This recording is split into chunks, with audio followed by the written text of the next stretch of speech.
So hello everyone. स्वागत है आप सभी का यह इस प्यारे से यूट्यूब चैनल डॉक्टर्स फाइव पर। आज हम फिर आपके लिए एक नया सा चैप्टर लेकर के आए हैं जो कि बेसिक कॉन्सेप्ट ऑफ केमिस्ट्री है, जिसको मूल कॉन्सेप्ट के नाम से भी जानते हैं। इस चैप्टर में हम कवर करेंगे कंप्लीट एनसीईआरटी की जितनी भी थ्योरीज हैं और जितने भी एनसीईआरटी में गिवन पॉइंट्स उन सबको हम कवर करेंगे। और लास्ट में आपको एनसीईआरटी की बिटवीन लाइंस की जो कुछ इम्पोर्टेंट कॉन्सेप्ट है उनको भी मैं यहाँ पर लेके आऊँगा। तो आप बने रहिए इस पूरी वीडियो में और आपको इस वन शॉट में कंप्लीट मूल कॉन्सेप्ट के जितने भी कॉन्सेप्ट हैं आपको सारी चीज समझ में आने वाले हैं। और बाकी हम लोग फिजिक्स और केमिस्ट्री के भी फिजिक्स और बायोलॉजी के भी जो है वन शॉट ला रहे हैं, और जिनमें हम 2 चैप्टर को ऑलरेडी कवर कर चुके हैं। फिजिक्स का जो है वो cell cycle and cell division हुआ है, और फिजिक्स में जो है वो वेक्टर हुआ है। ठीक है, बायोलॉजी में cell cycle and cell division और फिजिक्स में वेक्टर। और आज केमिस्ट्री का पहले स्टार्ट होने जा रहा है some basic concept of chemistry. तो चलिए शुरू करते हैं इस वीडियो में। ठीक है, यहाँ ध्यान से देखिएगा। सबसे पहले मैटर एंड इट्स क्लासिफिकेशन। तो मैटर किसको कहते हैं, ये बचपन का डिफिनेशन क्लास 9 से चलता आ रहा है। देखिए यहाँ पर हम अननेसेसरी डिफिनेशन या ऐसा कुछ हम यहाँ लेने वाले नहीं है जिनको लिखना एक फॉर्मेलिटी ही हो। हम यहाँ पर वो सारी चीजें कवर करेंगे जो हमारी जरूरत की चीजें होंगी। ठीक है, तो मैटर का डिफिनेशन हर कोई जानता है कि वो चीज जो कुछ क्या करता है, having mass and occupy space. Matter किसको कहते हैं, having mass, having mass, having mass, having mass, और क्या करना चाहिए, occupy some space, occupy some space, occupy some space. ठीक है, ऑक्युपाई सम स्पेस। तो मैटर का डेफिनेशन तो हम लोग जानते हैं कि मैटर इसको कहते हैं जिसमें कुछ क्या हो, मास हो और कुछ जगह को घेरता है, उसको हम लोग क्या कहते हैं, मैटर। उसके बाद मैटर का जो है क्लासिफिकेशन 2 बेस पे किया गया, एक फिजिकल क्लासिफिकेशन और एक केमिकल क्लासिफिकेशन। एक फिजिकल क्लासिफिकेशन है, फिजिकल क्लासिफिकेशन, क्लासिफिकेशन, और एक क्या है, एक केमिकल क्लासिफिकेशन है। एक कौन सा क्लासिफिकेशन है, केमिकल क्लासिफिकेशन, केमिकल क्लासिफिकेशन। ठीक है, क्लासिफिकेशन, फिजिकल क्लासिफिकेशन और केमिकल क्लासिफिकेशन, 2 तरह की क्लासिफिकेशन है। फिजिकल क्लासिफिकेशन तो हम लोग बेसिकली जानते हैं कि इसमें जो है सॉलिड होगा, सॉलिड, और लिक्विड होगा, सॉलिड लिक्विड, और क्या होगा, गैस। ठीक है, सॉलिड लिक्विड गैस। और केमिकल क्लासिफिकेशन में यहाँ मैटर को बांटा गया है 2 पार्ट में। एक बांटा गया है प्योर सब्सटेंस, ठीक है, प्योर सब्सटेंस या प्योर मैटर। ठीक है, प्योर सब्सटेंस। और एक क्या है, एक जो हमारा है वो क्या है, इम्प्योर सब्सटेंस। ठीक है, इम्प्योर, या इसी को हम लोग क्या बोलते हैं, मिक्सचर, इम्प्योर। ठीक है, इम्प्योर सब्सटेंस, इसी का दूसरा नाम क्या है, मिक्सचर। ठीक है, मिक्सचर। ओके, फिर यहाँ पर अगर हम प्योर की बात करें तो प्योर में आता है मेटल और कंपाउंड। प्योर में कितने आते हैं, 2 आते हैं, एक मेटल आता है और एक क्या आता है, कंपाउंड। एक मेटल आता है और एक क्या आता है, कंपाउंड। ठीक है, मेटल नहीं, यहाँ एलिमेंट बोलोगे, मेटल नहीं, एलिमेंट। ठीक है, एक एलिमेंट आता है, एलिमेंट, और एक क्या आता है, कंपाउंड आता है। ठीक है, कंपाउंड, ये 2 आते हैं इसमें। ठीक है, और यहाँ पर एलिमेंट जो है, एलिमेंट को हम लोग देखते हैं कि ये फर्दर जो है 3 पार्ट में क्लासिफाई किया जाता है। एलिमेंट को किसमें किसमें, एलिमेंट को 3 पार्ट में क्लासिफाई किया जाता है। मेटल, मेटल हो गया।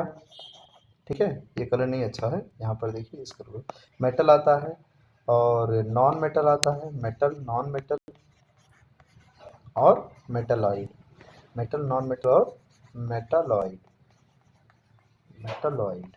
ठीक है, ये एलिमेंट्स में आते हैं। ठीक है, उसके बाद हम लोग जानते हैं मिक्सचर जो होता है वो 2 टाइप का होता है, होमोजीनियस मिक्सचर और हेट्रोजीनियस मिक्सचर। तो ये सब क्लासिफिकेशन क्लास 9 से ही करते आ रहे हैं। तो बस एक फॉर्मेलिटी के तौर पे यहाँ पर मैं आपको बता दे रहा हूँ कि अगर आपको नहीं आता है तो आप ध्यान से इसको देख लीजिए, होमोजीनियस और हेट्रोजीनियस। ठीक है, आप इसको 2 into x में कर करके भी देख सकते हैं, हेट्रोजीनियस। तो यहाँ हम एक बहुत ज़्यादा थ्योरी वाले पार्ट को नहीं कवर करने वाले, ठीक है। तो ओवरऑल अगर हम देखें तो कहते हैं मैटर्स को कि having some mass and occupy some space. Physical classification में इसको बांटा गया सॉलिड, लिक्विड और गैस में। केमिकल क्लासिफिकेशन में ये प्योर सब्सटेंस है जिसमें एलिमेंट आता है, कंपाउंड आता है, इसमें मेटल, नॉन मेटल और मेटलाइट है। इम्प्योर सब्सटेंस में क्या आता है, मिक्सचर है, दो तरह के मिक्सचर होते हैं, होमोजेनियस मिक्सचर और हेट्रोजीनियस मिक्सचर। अब मेटल जो कहते हैं कि जो इलेक्ट्रॉन को डोनेट करता है उसको मेटल कहते हैं, जो एक्सेप्ट करता है उसको नॉन मेटल कहते हैं, और जो दोनों कर सकता है उसको हम लोग मेटलाइट कहते हैं, ठीक है। तो कहते हैं कि मेटलाइट का एग्जांपल आप लर्न कर लीजिए, बाकी तो मेटल और नॉन मेटल तो ठीक है, लेकिन मेटलाइट का आप एग्जांपल देख लीजिए ध्यान से। इसका ट्रिक है आंटी तेरी पूरी सब्जी बासी, ठीक है।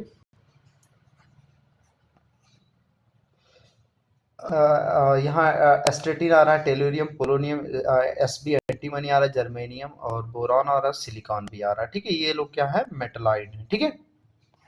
अब यहाँ पर हम जो अपने काम की पहली चीज स्टार्ट करने जा रहे हो, एटॉमिक मास यूनिट, जिसको हम एएमयू भी बोलते हैं। क्या बोलते हैं, क्या बोलते हैं इसको, एएमयू, एएमयू, ठीक है, एटॉमिक मास यूनिट। तो एटॉमिक मास यूनिट है क्या एक्चुअल में, ये समझना। एटॉमिक मास यूनिट क्या कहते हैं कि 1/12 मास ऑफ 1 कार्बन है। 12, देखिए कार्बन 12 समझिए नाम है, कार्बन के दो आइसोटोप होते हैं, एक ऐसा कार्बन जिसका मास का 14 है और एक ऐसा जिसका 12। तो कार्बन लीजिए 12 वाला, ठीक है, उसका एक एटम लीजिए, सिंगल एक एटम लीजिए, एक एटम, सिंगल एक एटम, और इसका जो वेट आया, इसका जो मास आया, उसमें 12 का डिवाइड कर दीजिए, ठीक है। एक सिंगल एटम के मास में 12 का डिवाइड कर दीजिए और जितना आएगा वही एटॉमिक मास होगा, ठीक है। 1 एटॉमिक मास यूनिट, एक एटम का 12th पार्ट, ठीक है। और ये होता है कितना, 1.66 इंटू 10⁻⁻24। क्या होता है, ऐसा लिखोगे 1.66 इंटू 10⁻⁻24 ग्राम। और यही जो होता है ये बराबर होता है 1/n के। ए क्या है, आवोगाद्रो नंबर है ना, जो होता है 6.023 इंटू 10⁻23, ठीक है। तो 1/na भी इसी के बराबर होता है, ठीक है। एक एएमयू जो है कार्बन 12 के एक एटम का 12वां हिस्सा होता है, ठीक है, 12th पार्ट, ठीक है। और इसकी वैल्यू होती है 1.66 इंटू 10⁻24 ग्राम। अगर इसको केजी में लिखेंगे तो कितना हो जाएगा, 1.66 इंटू 10⁻27 केजी, ठीक है। और ध्यान से समझना आप, मॉलिक्यूलर मास, यहाँ पर हम क्या बात समझे, मॉलिक्यूलर मास क्या होता है, एक मॉलिक्यूल का जो एक मोल का मास आता है उसको मॉलिक्यूलर मास कहते हैं। क्या कहते हैं, मॉलिक्यूलर मास। अब एक मोल आप पहले समझिए, एक मोल का मतलब क्या होता है, जैसे आप बोलते हो एक दर्जन, एक दर्जन, तो एक दर्जन में कितना आप बोलते हो, 12, एक दर्जन में आप 12 बोलते हो। ऐसे एक मोल में कितना होता है, एक मोल का मतलब होता है, जो अप्रॉक्स मैं लगभग ऐसा ले रहा हूँ, 6 इंटू 10⁻23, 6 इंटू 10⁻23। तो देखिए मॉलिक्यूलर मास का मतलब होता है एक मोल का मास, मास कितने का, एक मोल का, ठीक है, मास ऑफ 1 मोल, एक मोल का, ठीक है। और अगर किसी का मास, ध्यान से, जैसे मैं बोलूं कि मैं एग्जांपल ले लिया, मान लो ऑक्सीजन का, ठीक है।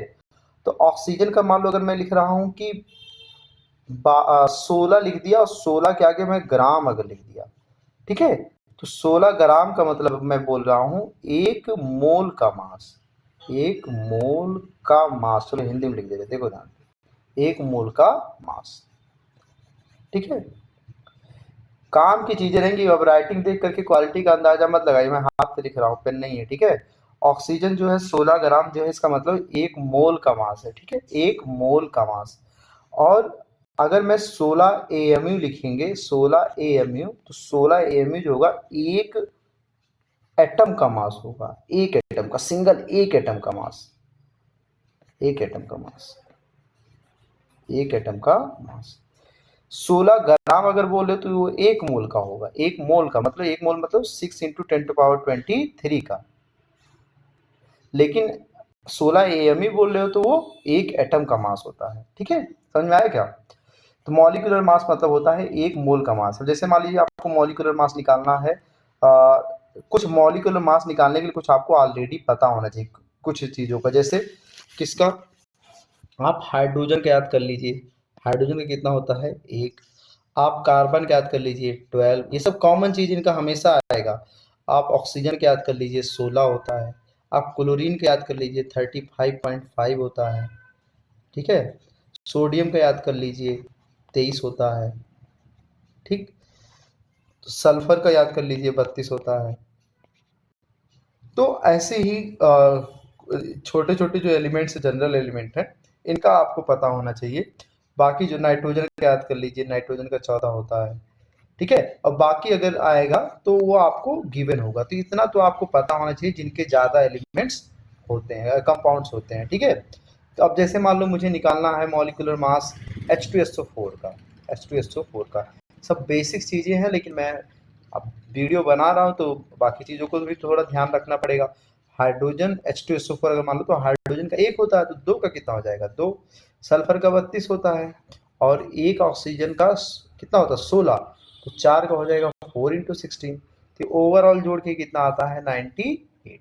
ठीक है, 98 ग्राम अगर लिख रहे हो तो मतलब H2SO4 1 मोल है।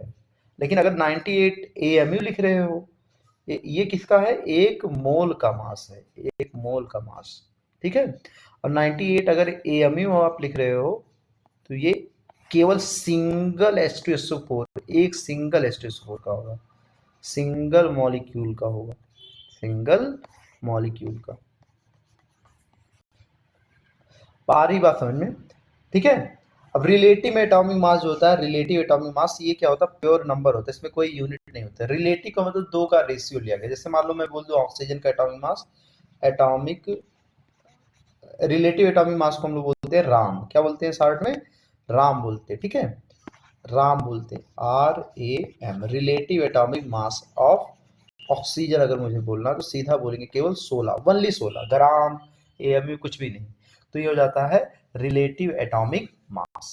ठीक है, रिलेटिव एटॉमिक क्या हो जाता है मास हो जाता है। ठीक है, तो ये सीधा सीधा नंबर होता है, एक कंपैरिजन होता है कि हाइड्रोजन के मास से कितना ज्यादा है या कार्बन 12 की एक एटम के 12th पार्ट से कितना ज्यादा है। ठीक है, तो 3 चीजें हो गई। एक हो गया गाम, गाम मतलब होता है ग्राम एटॉमिक मास, और एक ग्राम एटॉमिक मास मतलब 1 मोल का mass. Gram atomic mass, atomic mass, gram atomic mass, या किसका 1 मोल का मास, 1 मोल का मास, 1 मोल का मास। ठीक है, 1 मोल का मास। और देखिए एक होता है आम, आम होता है actual atomic mass, actual atomic mass, actual atomic mass, actual atomic mass, actual atomic mass. ठीक है, एक्चुअल एटॉमिक मास जो होता है वो 1 मॉलिक्यूल का होता है, 1 मॉलिक्यूल का, 1 मॉलिक्यूल का। ठीक है, और एक होता है राम, ये होता है relative atomic mass, relative atomic mass, relative atomic mass. ठीक है, रिलेटिव एटॉमिक मास।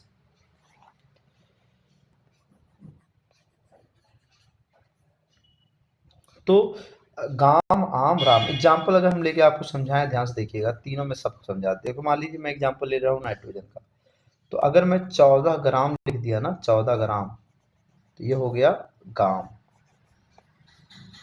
मैं 14 AMU अगर लिख दिया तो ये हो गया आम, और मैं 14 खाली लिख दिया तो ये हो गया राम। अब मुझे लगता है आपको समझ में आ गया होगा। ठीक है, ध्यान रखिएगा इस एग्जाम्पल को। आगे देखिए ग्राम एटॉमिक मास, तो ये हम लोग कर चुके हैं। ग्राम एटॉमिक मास का मतलब होता है mass of 1 mole, mass of 1 mole species, 1 mole species. ठीक है, मास ऑफ 1 मोल स्पीसीज, एक मोल अगर स्पीसीज है तो उसका मास क्या कहलाएगा, ग्राम एटॉमिक मास। ठीक है, अब देखिए क्वेश्चंस क्या कह रहा है, how many atom are there in 100 AMU of He, 100 AMU of He। Helium जो होता है, हीलियम, एक हीलियम जो होता है 4 AMU का होता है। एक हीलियम जो होता है, एक हीलियम जो होता है वो कितने का होता है, एक हीलियम का होता है 4 AMU, 4 AMU।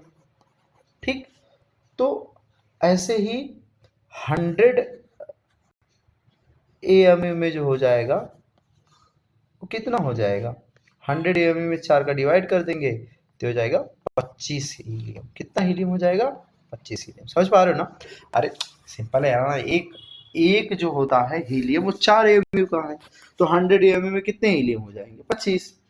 ठीक है, सिंपल ऐसा ही करना आपको। आगे देखिए, एटॉमिसिटी का चीज होती है। एटॉमिसिटी का मतलब होता है, एटॉमिसिटी का मतलब होता है कि number of atom in a molecule, number of atom,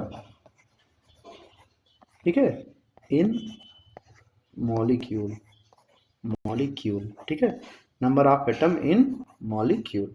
तो देखिए ध्यान से, नंबर ऑफ एटम मॉलिक्यूल का मतलब जैसे मान लो मैं अगर बात करूं कि O2 की, तो इसकी एटॉमिसिटी कितनी है, 2। N2 की एटॉमिसिटी कितनी है, 2। Cl2 की बात करूं 2। ठीक है, तो ये लोग H2 की बात किया तो इनकी सबकी एटॉमिसिटी कितनी है, 2 है। लेकिन अगर मैं ओजोन की बात करूं तो ओजोन की एटॉमिसिटी कितनी हो गई, 3। CO2 की एटॉमिसिटी कितनी हो गई, 3। ठीक है, सल्फर की एटॉमिसिटी कितनी हो जाती है, 8 हो जाती है। ठीक है, एटॉमिसिटी का मतलब होता है number of atom present in molecule. ठीक है, जैसे अगर मान लो मैं बात करूं H2SO4, तो H2SO4 में कितने एटम आ रहे हैं टोटल, H2SO4 में जो आ रहे हैं टोटल वो आ रहे हैं, देखिए 2 हाइड्रोजन, 2 1 3 और 4 7। इसकी एटॉमिसिटी कितनी हो गई, 7। तो एटॉमिसिटी का मतलब होता है number of atom present in a molecule. ठीक है, ध्यान रखिएगा इस चीज को। चलिए आगे अब हम लोग देखते हैं क्वेश्चन क्या है, ध्यान से देखिए क्वेश्चन क्या है। कह रहा है calculate the number of molecule and number of atom in 34 AMU of NH3, number of molecule. ठीक है, तो देखिए NH3, एक NH3 जो होता है, एक NH3, इसका अगर हम देखें तो नाइट्रोजन कितना होता है, 14 AMU, नाइट्रोजन का 14 AMU, और हाइड्रोजन का 1, तो 3 का 3, तो 17 AMU का बनता है एक अमोनिया, 17 AMU का बनता है एक अमोनिया का मॉलिक्यूल। तो 34 AMU का बोला है, 34 AMU, तो 34 17 AMU का एक अमोनिया, तो 34 AMU का कितना हो जाएगा, 2 अमोनिया। 34 AMU में कितना अमोनिया, 2 NH3। तो NH3 के कितने मॉलिक्यूल हुए, 2। ठीक, लेकिन नंबर ऑफ एटम अगर पूछे तो देखिए जब एक मॉलिक्यूल है, एक अमोनिया, तो कई एटम है, 4, 3 हाइड्रोजन और 1 नाइट्रोजन, 4। लेकिन जब 2 हो जाएगा तो एटम कितने हो जाएंगे, यहाँ एटम कितना था टोटल, यहाँ एटम जो था टोटल, एटम टोटल कितना था, यहाँ जो एटम है टोटल, यहाँ जो एटम है टोटल कितना है, 4। लेकिन यहाँ अगर एटम हम टोटल देखें तो एक में 4 है, तो 2 में कितना हो जाएगा, 8। तो एटॉमिक इसकी इसकी जो नंबर ऑफ एटम कितने हैं, 8, और नंबर ऑफ मॉलिक्यूल 34 में कितना आएगा, 2 आएगा। कितना आएगा, 2। ठीक है, चलिए अगला हम देखते हैं मोल। मोल क्या चीज होती है, मोल का मतलब होता है कि अगर किसी में कार्बन 12 के 12 ग्राम में जितनी चीजें होती है ना, कार्बन 12 नाम है भाई, उसका 12 ग्राम आप ले लीजिए, कितना ग्राम ले लीजिए, 12 ग्राम। उसमें जितने एटम आते हैं उसी को एक मोल कहते हैं, और उसमें जो एटम आती है वो इतनी आती है, 6.023 इंटू 10⁻23। ठीक है, इसी को हम लोग आवोगाद्रो नंबर भी बोलते हैं। क्या बोलते हैं, आवोगाद्रो नंबर। ठीक है, एक जैसे एक दर्जन आप 12 बोलते हो, ऐसे एक मोल का मतलब इतना समझिए। Formula to calculate number of mole. अब नंबर ऑफ मोल निकालने के लिए फार्मूले क्या क्या, ध्यान से सुनिएगा। नंबर ऑफ मोल्स निकालने के फार्मूले होते हैं, इसको हम देखते हैं, नंबर ऑफ मोल को अगर n से लिखे तो n बराबर होता है given mass upon molecular mass, given mass upon क्या, molecular mass, given mass upon क्या, मॉलिक्यूलर मास। ठीक, और n का क्या फार्मूला हो सकता है? अगर ये मास दिया तो ऐसा करेंगे, नहीं तो n का फार्मूला बना देंगे, given particle given particle given particle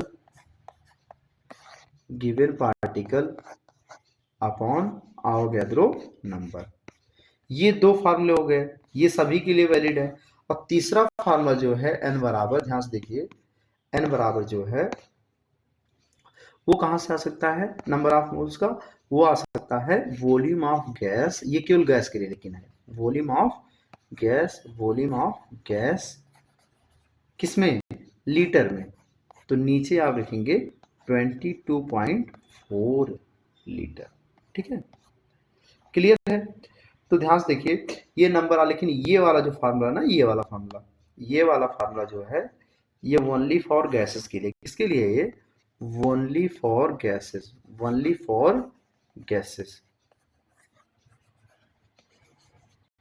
for क्या है? गैस, खाली गैस के लिए है। ठीक है, ये ओनली फॉर किसके लिए है? गैसेस के लिए। क्लियर? तो ध्यान रखिएगा इसका। आगे देखिए क्या होगा, ध्यान से देखो आगे।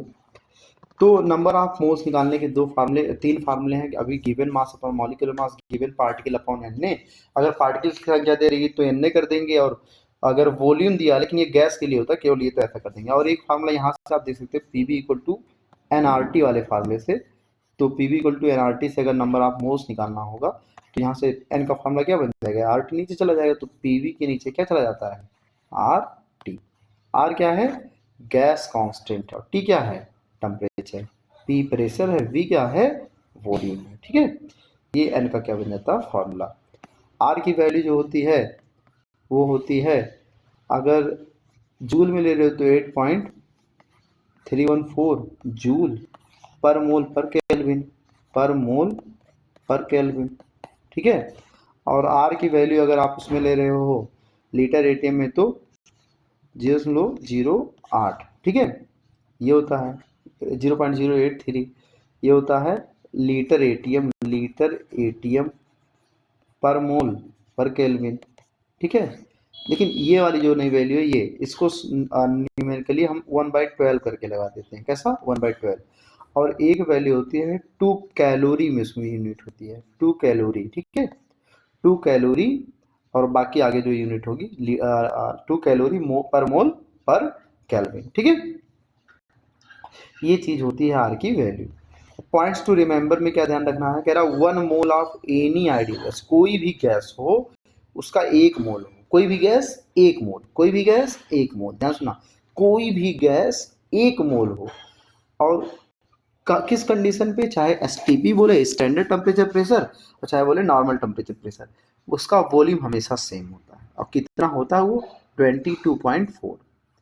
1 मोल गैस का जो वॉल्यूम होता है ना एसटीपी पर, कोई भी गैस, कोई 1 मोल कार्बन डाइऑक्साइड 22.4, 1 मोल हाइड्रोजन 22.4। ठीक है, अच्छा दो वर्ड होता है, एक होता है एनटीपी और एक होता है एसटीपी। ठीक है, एक क्या होता है? एनटीपी होता है, और एक क्या होता है? एसटीपी। तो अगर एनटीपी बोला जाता है ना, एनटीपी, तो एनटीपी पर यहाँ एक एटीएम होता है, 273 केल्विन होता है। लेकिन अगर एसटीपी बोला जाता है, एसटीपी, तो एसटीपी जो होता है वहाँ यहाँ प्रेशर एक बार लिया जाता है, एक बार। न्यूमेरिकली हम दोनों को सेम मान लेते हैं, एसटीपी और या एनटीपी को, लेकिन है क्या? एसटीपी में एक बार लिया जाता है, टेम्परेचर वही रहता है, और एनटीपी पर एक एटीएम लिया जाता है। ठीक है, चलिए आगे हम लोग देखते हैं क्या है, ध्यान से देखिए। आगे अगर हम लोग देखें तो क्वेश्चन है how many gram of atom, gram atom का देखिए ऐसा वर्ड है, gram atom of hydrogen. Gram atom का मतलब होता है मोल। पूछ रहा है, क्या पूछ रहा है आपसे? मोल। ठीक है, how many gram atom of hydrogen is present in इतना, ये लिखा है 10 टू पावर 23। कितना लिखा है ये? 10 की पावर कितनी लिखी है? 10 की पावर 23। ठीक है, 12.044 into 10 to power 23 molecule of NH3. How many gram atom of hydrogen is present in 12.044 into 10 to power 23 molecule of? देखिए नंबर ऑफ मॉलिक्यूल दिया है, और मॉलिक्यूल दिया है तो इसकी n निकालने के लिए तरीका क्या है? इसको ऊपर रख दीजिए, 12.044 into 10 to power 23, और एन का डिवाइड करना होता था ना, तो एन कितना होता है? 6.0। और देखिए जब 4 4 रहेगा तो 2 2 ले लेना, इंटू 10 टू पावर कितना? 23। और ये सेम इससे कटेगा, देखिए 23 कट गया और ये इससे 2 आ जाएगा, तो नंबर ऑफ मोल्स कितने आ गए? तो वही बोला था, ग्राम एटम्स ऑफ हाइड्रोजन का मतलब 2, ग्राम एटम ऑफ हाइड्रोजन का मतलब मोल की संख्या पूछा है। किसकी संख्या पूछा है? मोल की संख्या। ठीक है, चलिए अगला देखिए क्या होगा। अगला है क्वेश्चन पूछ रहा, कह रहा calculate the number of atom, atom निकालना है, mole of 52 mole of helium. तो एक मोल में कितना एटम होता है? एक मोल में होता है Na, Na मतलब आओ गया तो नंबर के बराबर, एक मोल में होता है Na, तो 52 मोल में हो जाएगा 52 Na। अब मन करे आप तो 52 इंटू Na की जगह पे 6 इंटू 10⁻23 रख करके क्या कर दीजिए, मल्टीप्लाई कर दीजिए। ठीक है, अब 52 AMU अगर बोल दिया तो मैं बताया था AMU का मतलब एक ही होता, तो 52 का मतलब 52 ही माना जाएगा। 52 AMU में कितना होगा? केवल 52। क्लियर है ना आपको? 52 मोल बोला तो 52 मोल का मतलब होता है 52 और एक मोल में इतना, तो मल्टीप्लाई कर देंगे। और 52 AMU मतलब सीधा सीधा का इतना बोल रहा है, 52 बोल रहा है। ठीक है, अगला क्वेश्चन देखिए, कह रहा which are the following contain maximum number of oxygen atom. Oxygen atom सबसे ज्यादा किसमें है? 1 ग्राम ऑफ ऑक्सीजन। क्या बोल रहा है? 1 ग्राम ऑक्सीजन। तो 1 ग्राम ऑफ ऑक्सीजन का मतलब होता है 1 अपॉन क्या करेंगे, ये पहला देखिए 1 ग्राम ऑक्सीजन का मतलब 1/16, ये आपका निकल गया क्या? मोल की संख्या। ठीक है, मोल की संख्या निकल गया यही। और इसमें आप क्या करोगे, आओगे तो नंबर निकाल लेंगे। इस देखिए सबसे पहले किसी की अगर एटम की संख्या निकाले, पहले उसकी मोल निकाल लीजिए। तो 1 ग्राम ऑक्सीजन का मतलब होता है, ऑक्सीजन होता है 16 ग्राम का, और 1 ग्राम है तो 1 ग्राम लिख देंगे। ठीक है, और कह रहा है कि 1 gram of O2, 1 gram of O2, तो 1 ग्राम लिख दीजिए। और O2 कितना हो जाएगा? 1 ग्राम ऑफ O2, तो O2 कितना हो गया? O2 का 16, ऑक्सीजन का होता है 16, तो इसका हो जाएगा 16 16 32। ठीक है, और ओजोन का देखिए, ओजोन का कितना हो जाएगा? ओजोन का हो जाएगा 1 ऑक्सीजन का तो 16, 16 कितना हो जाएगा? 16 हो जाएगा 48, 48 लिखिए। ठीक है, ध्यान रखिएगा। अब देखिए ये तो निकल आया नंबर ऑफ मोल्स, ये जो मैं निकाला देखिए ग्राम में मॉलिक्यूलर मास का भाग कर दिया तो क्या आ गया? Number of moles. लेकिन अगर आपको एटम्स चाहिए, एटम्स, तो एटम चाहिए तो एक मोल में जो होता है वो कितना होता है? Na। तो इतने में तो Na का मल्टीप्लाई करना पड़ेगा, तो सभी में हो जाएगा Na ऊपर आ जाएगा, तो Na अपॉन क्या हो जाएगा? 16। यहाँ भी हो जाएगा Na अपॉन क्या हो जाएगा? 16। Na अपॉन क्या हो जाएगा? 16। और यहाँ पर भी क्या हो जाएगा? Na अपॉन क्या हो जाएगा? 16। Na अपॉन क्या हो जाएगा? 16। अब लेकिन ये आया है मॉलिक्यूल की संख्या, लेकिन मुझे एटम की संख्या निकालनी। एटम तो बताइए, ये तो 1 ग्राम सिंगल एटम ही था। ये देखिए ऑक्सीजन, जिसकी एटॉमिसिटी 2 है, तो 2 का मल्टीप्लाई कर दोगे आप, 2 का क्या कर दोगे आप? यहाँ पर मल्टीप्लाई कर दोगे। यहाँ पर थोड़ा, यहाँ आपको 32 ही लिखना है, ये 32 रहेगा। ठीक है, यहाँ 2 का मल्टीप्लाई कर दो, देखो कितना आ जाएगा? Na upon 16। Na अपॉन क्या आया? 16। और यहाँ इसकी एटॉमिसिटी कितनी है? एक से, यहाँ इसकी एटॉमिसिटी जो है वो कितनी है? Na अपॉन 48 लिखा, लिख दिया, और 3 का मल्टीप्लाई कर दो ये इसके, तो ये भी कितना आएगा नीचे? 16। तो ये हो जाएगा, कितना हो जाएगा? Na अपॉन, इसका भी हो जाएगा Na अपॉन 16।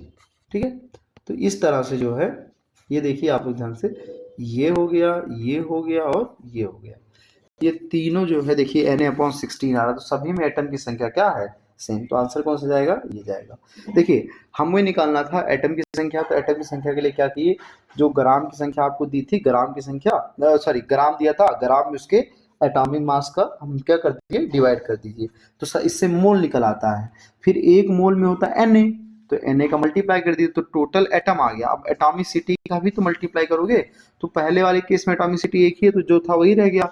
इस वाले केस में एटॉमिसिटी कितनी है? 2, तो 2 का मल्टीप्लाई कर दिए। इस वाले केस में एटॉमिसिटी कितनी है? तो 3 का मल्टीप्लाई कर दिए। ठीक है, चलिए आगे हम लोग देखते हैं। कह रहा है element A and B have 2 compound, कह रहा है 2 कंपाउंड है A और B। एक है B2A3, ऐसा लिखा है B2A3, B2A3, और एक है B2A। कह रहा है कि 0.005 of B2A3 way 9 gram and 0.1 मोल जो है B2A का है वो 10 ग्राम। तो आप एक एक मोल का निकालिए। इतने मोल का दिया है, देखिए जैसे ये दिया है 0.05, 0 पॉइंट लिखा 0.05 मोल। किसके लिए बता रही है? B2A3 के लिए। B2A3 के लिए इतने मोल का कितना ग्राम दिया है? 9 ग्राम दिया है, 9 ग्राम। ठीक, ऐसे ही B2A का कितना दिया है? B2A के लिए दिया है 0.1 मोल का जो दिया है, 0.1 मोल का कितना ग्राम दिया है? 0.1 का दिया है 10 ग्राम। ठीक, तो एक मोल का निकालिए। अगर 0.05 का अगर 9 है, ठीक है, 9 ग्राम दिया है, 9 ग्राम, तो एक मोल का कितना हो जाएगा? एक मोल का हो जाएगा 9 के नीचे 0.05 का डिवाइड कर देंगे, 0.005, ठीक है, आ जाएगा। ऊपर हो जाएगा 900 और नीचे हो जाएगा 5, तो हो जाएगा 180, 180 आया। ठीक है, एक मोल का। ऐसे ही इसके एक मोल का कितना हो जाएगा? 0.1 का 10 है, तो एक का कितना हो जाएगा? 100। कितना हो जाएगा? 100 ग्राम।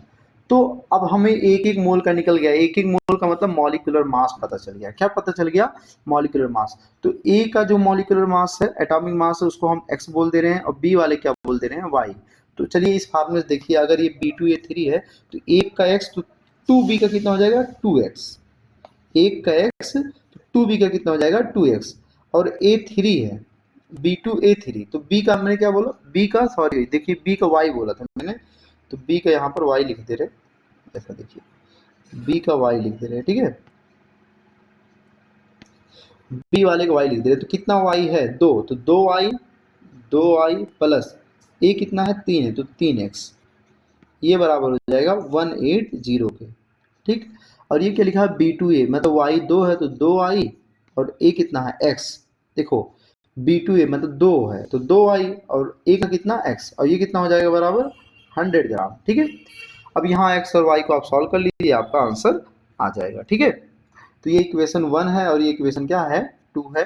आप इसको सॉल्व करिए। सॉल्व करने का आपको क्लास 10th में ही बताया जाता है कि इसके कितने तरीके होते हैं? 3 तरीके होते हैं। आप देखिए इक्वेशन 1 और 2 जो है ना, 1 से 2 को घटा दीजिए, 2y कैंसिल हो जाएगा, तो 1 माइनस क्या कर दें? 2, तो 1 माइनस 2 करेंगे, देखिए इसका 2y है, इसका 2y कैंसिल आउट, और इसके 3x से x जाएगा, कितना आ जाएगा? 2x। तो 2x बराबर कितना हो जाएगा? 80। x बराबर कितना हो जाएगा? 40। x की वैल्यू कितनी आ गई? 40 आ गई। तो x की वैल्यू जो है, x का मतलब पहला वाला 40 है, a जो है 40, तो a 40 केवल एक ही में, देखिए हम एक ही निकाल के आंसर कर लिए। ठीक है, वैसे देख लीजिए, यहाँ देखिए, यहाँ जब आप रखेंगे x की 40, तो 2y इक्वल टू हो जाएगा, 2y इक्वल टू हो जाएगा, प्लस x इधर आएगा, कितना हो जाएगा? ये 60, तो y इक्वल टू कितना हो जाएगा? 30, y इक्वल टू कितना हो जाएगा? 30। ठीक है, तो हमारा आंसर जो है ऑलरेडी आ गया था। चलिए आगे हम लोग देखते हैं, आगे क्या है। आगे अगर हम बात करें तो कह रहा वेपर डेंसिटी। तो वेपर डेंसिटी देखिए, नाम भले डेंसिटी, लेकिन ये डेंसिटी नहीं, ये रेशियो है। ठीक है, the vapour density of gas is ratio of density of a gas and hydrogen at the same temperature and pressure. क्या होता है वेपर डेंसिटी का फॉर्मूला? वेपर डेंसिटी का मतलब होता है density of gas, density of gas upon density of hydrogen gas, density of hydrogen gas, density of hydrogen gas. ठीक है, density of gas upon density of hydrogen gas. अब ध्यान से देखना, एक फार्मूला होता है पीवी इक्वल टू एनआरटी, ध्यान से समझना, ये बहुत इंपॉर्टेंट फार्मूला है, फिजिक्स में भी काम आ जाएगा।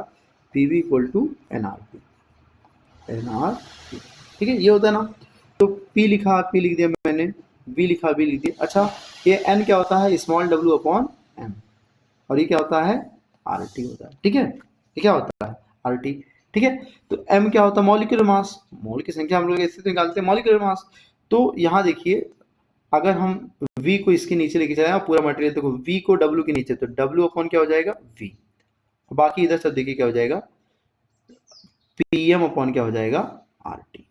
pm अपॉन क्या हो जाएगा? rt। w बाई v अगर करेंगे तो v को यहाँ करेंगे, m को यहाँ लेके जाएंगे, तो pm अपॉन क्या हो जाएगा? rt। और देखिए मास अपॉन क्या लिखा? वॉल्यूम। तो मास अपॉन वॉल्यूम क्या होती है? डेंसिटी। तो डेंसिटी का फॉर्मूला होता जाता है pm upon rt। pm upon क्या हो जाता है? rt हो जाता है। ठीक है, तो ये जो Pm/RT है यही डेंसिटी का फार्मूला एक बार गैस के लिए लिया गया और नीचे तो फिक्स है हाइड्रोजन के लिए। तो ये जो फार्मूला बन के आता है यहाँ पर, जब दोनों यही फार्मूला यहाँ रखा जाता है, सिर्फ किसी गैस का निकालना है तो प्रेशर हमको तो सेम ही लेना है उस जगह का, ठीक है, सेम कंडीशन चाहिए ना, STP, same temperature and pressure, ठीक है, सेम टेम्परेचर एंड प्रेशर। तो मॉलिक्यूलर मास मान लो गैस का लिख दे रहे हैं MW अपॉन RT, R लिख दिया और टेम्परेचर कितना लिख दिया T। अब हाइड्रोजन गैस के लिए अगर हम लिखने जाएंगे तो प्रेशर P ही रहेगा, लेकिन मॉलिक्यूलर मास हाइड्रोजन गैस का कितना होता है 2। अरे हाइड्रोजन गैस का, हाइड्रोजन एटम का तो एक होता है, H2 का कितना होगा 2, और RT लिखा, RT लिख दिए, तो RT से RT कैंसिल, P से P कैंसिल। तो यहाँ से देखिए जो वेपर डेंसिटी का फार्मूला बना, वो वेपर डेंसिटी का क्या फार्मूला बना, वेपर डेंसिटी का फार्मूला बन जाएगा वेपर डेंसिटी बराबर मॉलिक्यूलर वेट अपॉन कैंसिल आता, ठीक है, ये फार्मूला आता है वेपर डेंसिटी का। वेपर डेंसिटी का फार्मूला आता है मॉलिक्यूलर वेट अपॉन 2, ठीक है, मॉलिक्यूलर वेट अपॉन क्या आता है 2 आता है। चलिए क्वेश्चन देखिए, क्वेश्चन क्या लेके आया आपके लिए, कह रहा formula of hypothetical gas is N2X। कोई गैस है उसका फार्मूला इस तरह है, N2 है और यहाँ पर क्या लिखा है X, ठीक है, and it's vapour density is 70। तो कह रहा है X की वैल्यू निकालो। तो वेपर डेंसिटी अगर 70 है तो मॉलिक्यूलर वेट क्या हो जाएगा, उसका डबल हो जाएगा। फार्मूला भैया, ये फार्मूला देखिए, vapour density equal molecular weight upon 2, तो मॉलिक्यूलर वेट अगर निकाले चलेंगे तो वेपर डेंसिटी में 2 का मल्टीप्लाई नहीं हो जाएगा, तो मॉलिक्यूलर वेट कितना हो जाएगा 140, ठीक है, यानी कि N2X जो है इसका जो मॉलिक्यूलर मास है वो 140 है, तो यहाँ से X निकाल लीजिए। अब N2X का मतलब होता है कि ये जो है एक नाइट्रोजन का कितना होता है, एक नाइट्रोजन का होता है 14, तो N2 का मतलब 2 नाइट्रोजन, तो 28 हो जाएगा, और X का भी मल्टीप्लाई है तो 28X, और ये बराबर हो जाएगा 140 के। तो यहाँ से X आ जाएगा 140/28, तो कितना हो जाएगा 28 का 5 बार जाएगा, 28 पंचे जो हो जाएगा कितना हो जाएगा 140, 5 आ गया। तो X की वैल्यू देखिए निकाल ली हम लोग 5, ठीक है। वेपर डेंसिटी से आपको क्या निकल आ जाएगा, मॉलिक्यूलर मास निकल के आ जाएगा, क्या निकल के आ जाएगा मॉलिक्यूलर मास, ठीक है, वेपर डेंसिटी से। फिर अगला क्वेश्चन है, कह रहा है कि कोई हाइड्रोकार्बन है CnH2n+2, इसकी वेपर डेंसिटी 29 है, तो हमको n की क्या निकाल देनी है वैल्यू, n की क्या निकालनी है वैल्यू निकालनी है। तो वेपर डेंसिटी अगर 29 है तो इसका मॉलिक्यूलर वेट कितना हो जाएगा, इसका मॉलिक्यूलर वेट हो जाएगा, इसका मॉलिक्यूलर वेट हो जाएगा 29 का डबल 58, ठीक है। अब हमें इस फार्मूले में सेट कर देना, ध्यान से देखिए, कार्बन का आपको कितना पता होगा 12, तो एन कार्बन है तो 12n हो जाएगा, और हाइड्रोजन का पता होता है 1, तो एक हाइड्रोजन का 1 होता है, तो 2n हाइड्रोजन का कितना हो जाएगा 2n, और एक हाइड्रोजन का 1 तो 10 का 10, 11 का 11, n का n, 2n का 2n, और हाइड्रोजन का है कितना 2n+2 है, तो ये 2n प्लस कितना हो जाएगा टोटल 2। देखिए CnH2n+2 यही तो होता है ना, तो एक कार्बन का 12, तो n कार्बन का 12n, और एक हाइड्रोजन का 1, तो इतने कार्बन का एक मल्टीप्लाई हो जाएगा, इतना रह जाएगा, बराबर ये 58 के कर देंगे, ठीक है। तो यहाँ से 12 और 2 14n हो गया, और प्लस 2 इक्वल टू कितना हो जाएगा 58, तो 2 उधर जाएगा 56, 40n equal to 56, n equal to कितना हो जाएगा 4, n कितना हो जाएगा 4। तो अगर यहाँ पर आप 4 रखोगे तो C4H10 बनेगा, और C4H10 किसका नाम है ब्यूटेन है, C4H10 क्या नाम है ब्यूटेन, ठीक है। तो इस तरह से हम लोग वेपर डेंसिटी का यूज करके मॉलिक्यूलर वेट निकाल लेते हैं, और भी जैसा क्वेश्चन आ सकता है। अगला कह रहा है vapour density of gas is 11.2, कोई गैस उसका वेपर डेंसिटी कितना दिया है 11.2, और वो ऑक्यूपाई करता है 11.2 gram of this gas at STP, ठीक है। तो कह रहा है कि वेपर डेंसिटी 11.2 है, तो वेपर डेंसिटी अगर 11.2 है तो मॉलिक्यूलर वेट कितना हो जाएगा इसका, मॉलिक्यूलर वेट हो जाएगा 22.4, ठीक। और कह रहा है कि 11.2 ग्राम कितना जगह घेरेगा, तो जगह घेरने का फार्मूला होता है n इक्वल टू होता है, ध्यान से देखिए जगह कितना घेरेगा, तो 11.2 ग्राम दिया है, तो हम जानते हैं कि जो मोल की संख्या होती है 11.2 ग्राम गिवन मास है, और मॉलिक्यूलर मास इसका कितना है 22.4, ठीक है। और कितना जगह घेरेगा तो इसको हम लिख दे रहे हैं वॉल्यूम, और एसटीपी पर जो होता है 1 मोल अगर गैस है तो कितना जगह घेरता है 22.4। तो ये दोनों के मोल की संख्या का फार्मूला क्या कर दिया इक्वल। नहीं समझ पाया, ध्यान सुनिए। मॉलिक्यूलर वेट कितना निकाल के लेके आया 22.4। ठीक है, अब 11.2 ग्राम दिया है तो 11.2 ग्राम जो होता है अगर है तो मोल की संख्या निकाल लेंगे। और मोल की संख्या एक और होता है ना एसटीपी पर, तो एसटीपी पर मोल की संख्या कितनी होती है गिवन वॉल्यूम अपॉन 22.4। तो यहाँ से हम 22.4 कैंसल आउट कर देंगे और V आ जाएगा 11.2 लीटर। तो आंसर हो जाएगा हमारा सेकेंड। ठीक है, चलिए अगला क्वेश्चन देखिए, कह रहा calculate the vapour density of a gas whose 5 gram occupy of 28 litre at STP. कह रहा है वेपर डेंसिटी हमको निकाल के बताइए गैस का, ठीक है, जिसका 5 ग्राम जो होता है 2.8 लीटर जगह घेर रहा है। ठीक है, तो आप इसके 1 मोल का निकाल लीजिए, 1 मोल का निकाल लीजिए कि 1 मोल कितना ग्राम का होगा, 1 मोल कितने ग्राम का होगा। तो देखिए 2.8 है कितने ग्राम का, 2.8 है 5 ग्राम का। तो 2.8 लीटर में कितने ग्राम 5 ग्राम, तो 1 लीटर में 5/2.8 और ऐसे 22.4 लीटर में जो आता है वही 1 मोल हो जाता है।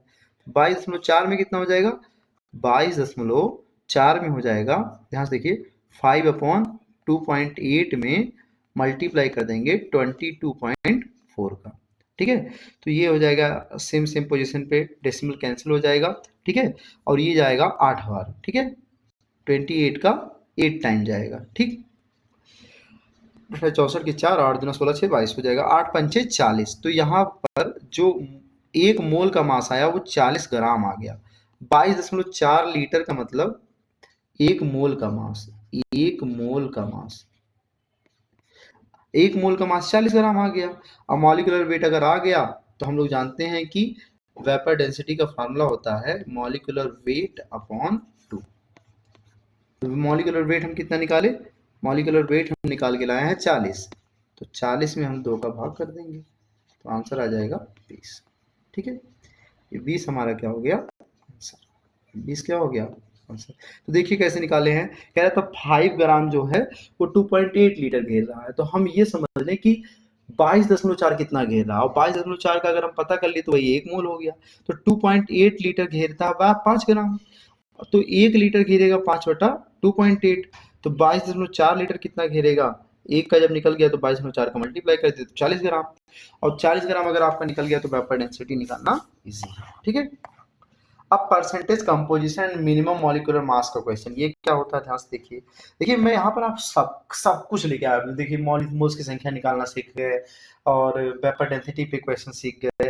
अब हम लोग परसेंटेज कंपोजिशन देख रहे हैं, फिर इंपीरिकल फार्मूला, फिर लिमिटिंग रीजन, स्टोइकियोमेट्री, सभी तरह के सभी वैरायटी के क्वेश्चन हम लोग यहाँ पर कवर करने वाले हैं। ठीक है, चलिए आगे कह रहा how many number of iron atom will be present in haemoglobin if it's molecular mass is इतना। तो देखिए पहले परसेंटेज कंपोजिशन समझ लीजिए। परसेंटेज कंपोजिशन का मतलब होता है कि ये देखिए ध्यान से, परसेंटेज कंपोजिशन का मतलब होता है, मान लीजिए किसी का परसेंटेज कंपोजिशन निकालना है किसी भी एटम का, ठीक है, तो परसेंटेज ए अगर उसका निकालना है तो हम ये देखेंगे, यहाँ क्या लिख देंगे, ध्यान से देखिए, परसेंटेज ए अगर हमको निकालना है तो हम यहाँ मॉलिक्यूलर मास लिख देंगे, किसका, उसी ए का, मॉलिक्यूलर मास ऑफ ए। फिर यहाँ मल्टीप्लाई कर देते हैं उसकी एटॉमिसिटी का, किसकी मल्टीप्लाई कर देंगे उसकी, चलिए यहाँ पर दिखा, ध्यान से देखिए, यहाँ पर थोड़ा छोटा लिखें, परसेंटेज मास अगर मान लो मुझे ए का निकालना, परसेंटेज ऑफ ए, तो ए का मॉलिक्यूलर मास लिख देंगे, ए का मॉलिक्यूलर मास लिख देंगे इनटू एटॉमिसिटी कर देंगे, एटॉमिसिटी कैटू है उसमें, ठीक है, उस मॉलिक्यूल में कितना है, और अपॉन क्या कर देते हैं molecular mass, molecular mass compound का, मॉलिक्यूलर मास, ठीक है, मॉलिक्यूलर क्या कर देते हैं मास कर देते हैं। ये परसेंटेज कंपोजिशन का क्या होता है फार्मूला।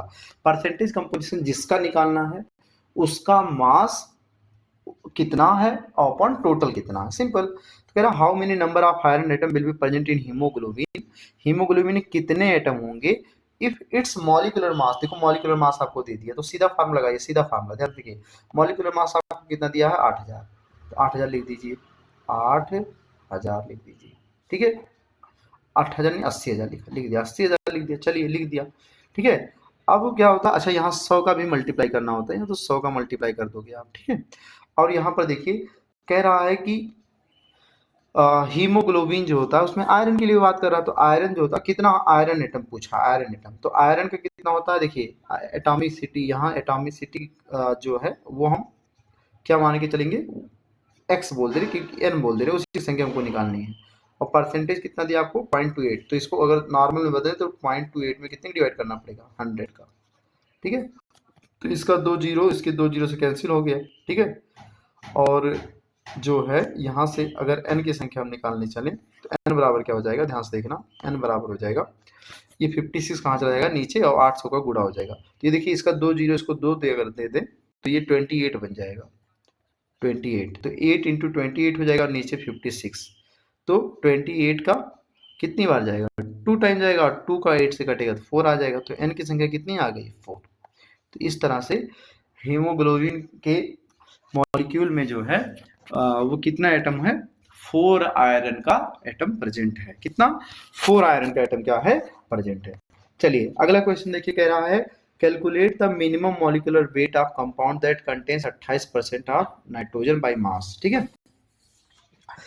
मिनिमम मॉलिक्यूलर वेट निकालना, मिनिमम मॉलिक्यूलर वेट, ठीक है। और कह रहा है कि उसमें नाइट्रोजन कितना है 28%, तो आप यहाँ लिखिए 28%, 28% का मतलब 28/100, और परसेंटेज कंपोजिशन का फॉर्मूला क्या होता है, जिसका निकालना उसका मास ऊपर, तो नाइट्रोजन का निकालना तो नाइट्रोजन का 14 लिख दिए ऊपर। और मिनिमम मतलब ये मान के चलिए कि मिनिमम मॉलिक्यूलर मान निकालना, तो हम ये मान के चले कि नाइट्रोजन उसमें एक है। जब मिनिमम वाला केस बोलेगा मिनिमम, तो वहाँ आप एक एटॉमिसिटी मानोगे, ठीक है। और मॉलिक्यूलर मास नहीं पता तो इसको हम लिख देंगे मॉलिक्यूलर मास, ठीक है। ये हो गया 14 का, यहाँ 2 से कहेंगे तो 14 दूना 28 हो जाएगा, तो मॉलिक्यूलर मास आपका यहाँ से क्या जाएगा, अरे 2/100 उल्टा 100/2 हो जाएगा, तो ये हो जाएगा 50। सिंपल है, बहुत सिंपल है, कुछ भी नहीं करना, ठीक है। चलिए आगे देखते हैं हम लोग क्या है स्टाइकियोमेट्री एनालिसिस। स्टाइकियोमेट्री एनालिसिस का मतलब होता है कि रिएक्शन को देख करके पढ़ने का तरीका कैसा है। जैसे अगर कह रहा हूँ ना chemical reaction is written in a balance form, it gives the quantity relationship between the reactant and product, moles के टर्म में, मास के टर्म में, मॉलिक्यूल के टर्म में, वॉल्यूम के टर्म में, ठीक है। जैसे अगर यहाँ हम इस रिएक्शन को देखें तो रिएक्शन तो पहला चीज रिएक्शन बैलेंस होना चाहिए, रिएक्शन क्या होना चाहिए, पहले बैलेंस होना चाहिए। तो अगर हम नाइट्रोजन का कॉफिशिएंट देखें तो ये 1 है, नाइट्रोजन का कितना, हाइड्रोजन कितना है 3 है, और यहाँ अमोनिया कितना है 2 है। तो अगर मोल रेशियो देखें तब भी ऐसा बोलेंगे कि इसका 1 मोल है, इसका 3 मोल है, इसका 2 मोल है। वॉल्यूम रेशियो बोलेंगे तो ऐसा ही बोलेंगे 1 मोल वॉल्यूम है, इसका 3 लीटर हुआ तो इसका कितना हो जाएगा, इसका 1 लीटर तो इसका 3 लीटर तो इसका 2 लीटर बनेगा। मास रेशियो नहीं लिया जाता है, ध्यान रखिएगा, मास रेशियो नहीं बोल सकते कि 1 3 2 है, ठीक है। Mass in gram can not be represented according to stoichiometry, ठीक है। तो मतलब अगर रिएक्शन दिया तो हम लोग बोल सकते हैं कि कोएफिशिएंट रेशियो ऐसा बोल सकते हैं 1 मोल नाइट्रोजन का, 1 मोल नाइट्रोजन का 3 मोल हाइड्रोजन से रिएक्शन करके 2 मोल अमोनिया बना, ऐसा पढ़ सकते हो आप, ठीक है। चलिए क्वेश्चन हम लोग लेके आए यहाँ पर, देखिए क्वेश्चन क्या है, ध्यान से देखिए क्वेश्चन क्या है। कह रहा है in Haber process if 10 mole H2 is released then find out number of ammonia. Haber process का आपको रिएक्शन पता होना चाहिए कि हैबर प्रोसेस में जो होता है अमोनिया बनाया जाता है, और यहाँ जो रिएक्शन होगा वो होता है N2 + 3H2, ठीक है। ये गिव्स आउट होता है 2NH3, बैलेंस भी है, डायरेक्ट ये भी है कि नाइट्रोजन हाइड्रोजन मिलकर के क्या बनाते हैं अमोनिया, बहुत कॉमन रिएक्शन है, ठीक है। और कह रहा है यहाँ की हाइड्रोजन का 10 मोल है, हाइड्रोजन का कितना मोल है 10 मोल अगर रिएक्ट कर रहा है तो अमोनिया कितना बनेगा। तो हर सवाल में एक ही तरीके से लगा के आपको दिखा रहा हूँ, आपको कुछ नहीं करना, जैसा मैं बोल रहा हूँ वैसा करिए बस। हर सवाल स्टाइकियोमेट्री का मैं एक तरीके से आपको बताऊंगा, एक सिंगल तरीके से, 72 तरीके से नहीं। 10 मोल हाइड्रोजन का है तो जो गिवन रहे ना उसको नीचे लिखिए, जैसे इसका 10 मोल दिया तो इसको 10 नीचे लिख दीजिए, ठीक। और किसका निकालना आपको, अमोनिया, अमोनिया के नीचे एक्स लिख दीजिए इसको। अब यहाँ बताइए स्टैंडर्ड कंडीशन में रिएक्शन में कितना मोल दिया, 3 मोल दिया, ठीक है, 3 मोल, यहाँ 3 लिख दीजिए, ठीक है। और अमोनिया का तो मास पूछा है ना, मोल नहीं पूछा। तो ये बताइए कि यहाँ अमोनिया के ऊपर मास आप लिखिएगा, क्या लिखिएगा, मास। तो एक अमोनिया का होता है 17 होता है, तो 2 अमोनिया का कितना हो जाएगा 30, 2 अमोनिया कितना हो जाएगा 34। सिंपल। देखिए जैसे नाइट्रोजन इसका देखिए कह रहा है यहाँ देखिए if 10 mole of hydrogen, hydrogen का 10 मोल, तो मोल दिया है, तो यहाँ ऊपर भी देखिए 3 क्या लिखा, मोल लिखा, लिख दिए स्टैंडर्ड में। अब अमोनिया का मुझे पूछा मास, तो नहीं पता कितना प्रोड्यूस हुआ है x, लेकिन स्टैंडर्ड कंडीशन में 2 अमोनिया कम, तो 34। तो ऊपर स्टैंडर्ड को लिखिए, ऊपर किसको लिखिए, स्टैंडर्ड को, और नीचे गिवन वाले को। बस आप कुछ करना नहीं, आप यहाँ लिखिए 3/10 और उधर वाला लिख दीजिए 34/x, यहाँ से आपकी x की वैल्यू आ जाएगी। ठीक है, तो ये जो निकल के आ जाएगा यहाँ पर, वो क्या निकल के आ जाएगा, आपका निकल आ जाएगा मास ऑफ अमोनिया। ठीक है, तो कितना हो जाएगा यहाँ से, x बराबर हो जाएगा 34 के नीचे किसका डिवाइड हो जाएगा 3 का, ये जो आएगा आपको क्या हो जाएगा आंसर। ठीक है, इतना ग्राम अमोनिया क्या होगा, प्रोड्यूस होगा। मैं बता रहा हूँ आपको, हर क्वेश्चन ऐसे लगा के दिखाता है, ध्यान से देखिए। कह रहा है कि find the mass of CaO which is form by decomposition of CaCO3। अब आपको पता होना चाहिए, यहाँ पर थोड़ा रिएक्शन की जानकारी आपको होनी चाहिए, और कोई घबराने वाली बात नहीं है, धीरे धीरे पता हो जाएगा। कह रहा है CaCO3 का डिकम्पोजिशन, तो कैल्शियम कार्बोनेट डिकम्पोज जब होता है तो बनाता है क्या, ध्यान से देखिए, कैल्शियम ऑक्साइड और कार्बन डाइऑक्साइड। ठीक है, और ये बैलेंस भी है। अब कह रहा है कि 50 ग्राम इसको लिया, कितना ग्राम इसको लिया, 50 ग्राम। अब क्या पूछा है कि CaO कितना बनेगा, तो इसका नहीं पता, इसको x बोल दिए, जिसका नहीं पता उसको x बोल दिए। अब स्टैंडर्ड का मतलब कि तुम क्या देख रहे हो रिएक्शन में, तुम देख रहे हो कि कैल्शियम कार्बोनेट का जो मास होता है वो होता है 100 ग्राम, निकाल लेना। कैल्शियम का 40, कार्बन का 12, 42, 16, 48, 48, 42, 100। तो कैल्शियम कार्बन कितना होता है 100, और कैल्शियम ऑक्साइड का कितना होगा, कैल्शियम का होता है 40 और ऑक्सीजन का 16, तो 40 16 कितना हो जाएगा 56। अरे कैल्शियम का 40 और ऑक्सीजन का 16, तो कितना हो जाएगा 56। तो ये स्टैंडर्ड कंडीशन का, तो स्टैंडर्ड ऊपर रखोगे जो रेड से मैंने लिखा है, और जो आपको गिवन है जो पूछा है उसको तो x बोलोगे, और जो गिवन है उसको नीचे रखोगे। अब आप ऐसे ले लीजिए 100/50 बराबर कर दीजिए 56/x। ठीक है, 50 दूना 100, तो यहाँ से x बराबर हो जाएगा 56/2, मतलब 28 ग्राम। कितना ग्राम हो जाएगा 28 ग्राम। तो देख रहे हो ना, मैं आपसे बोल रहा हूँ ना कि मैं सब सवाल ऐसे लगाऊंगा, देखना ध्यान से। ये देखिए अगला क्वेश्चन क्या रहा, ये रिएक्शन दिया, और रिएक्शन बैलेंस होना चाहिए पहली बात। ये देखिए एल्युमिनियम यहाँ पर बैलेंस है, ठीक है, ऑक्सीजन भी बैलेंस है। कह रहा है मास ऑफ एल्युमिनियम बताइए जो कंज्यूम करता है 8 ग्राम ऑफ ऑक्सीजन। कितना, अगर 8 ग्राम ऑक्सीजन यूज हो रहा है तो एल्युमिनियम कितना यूज होगा।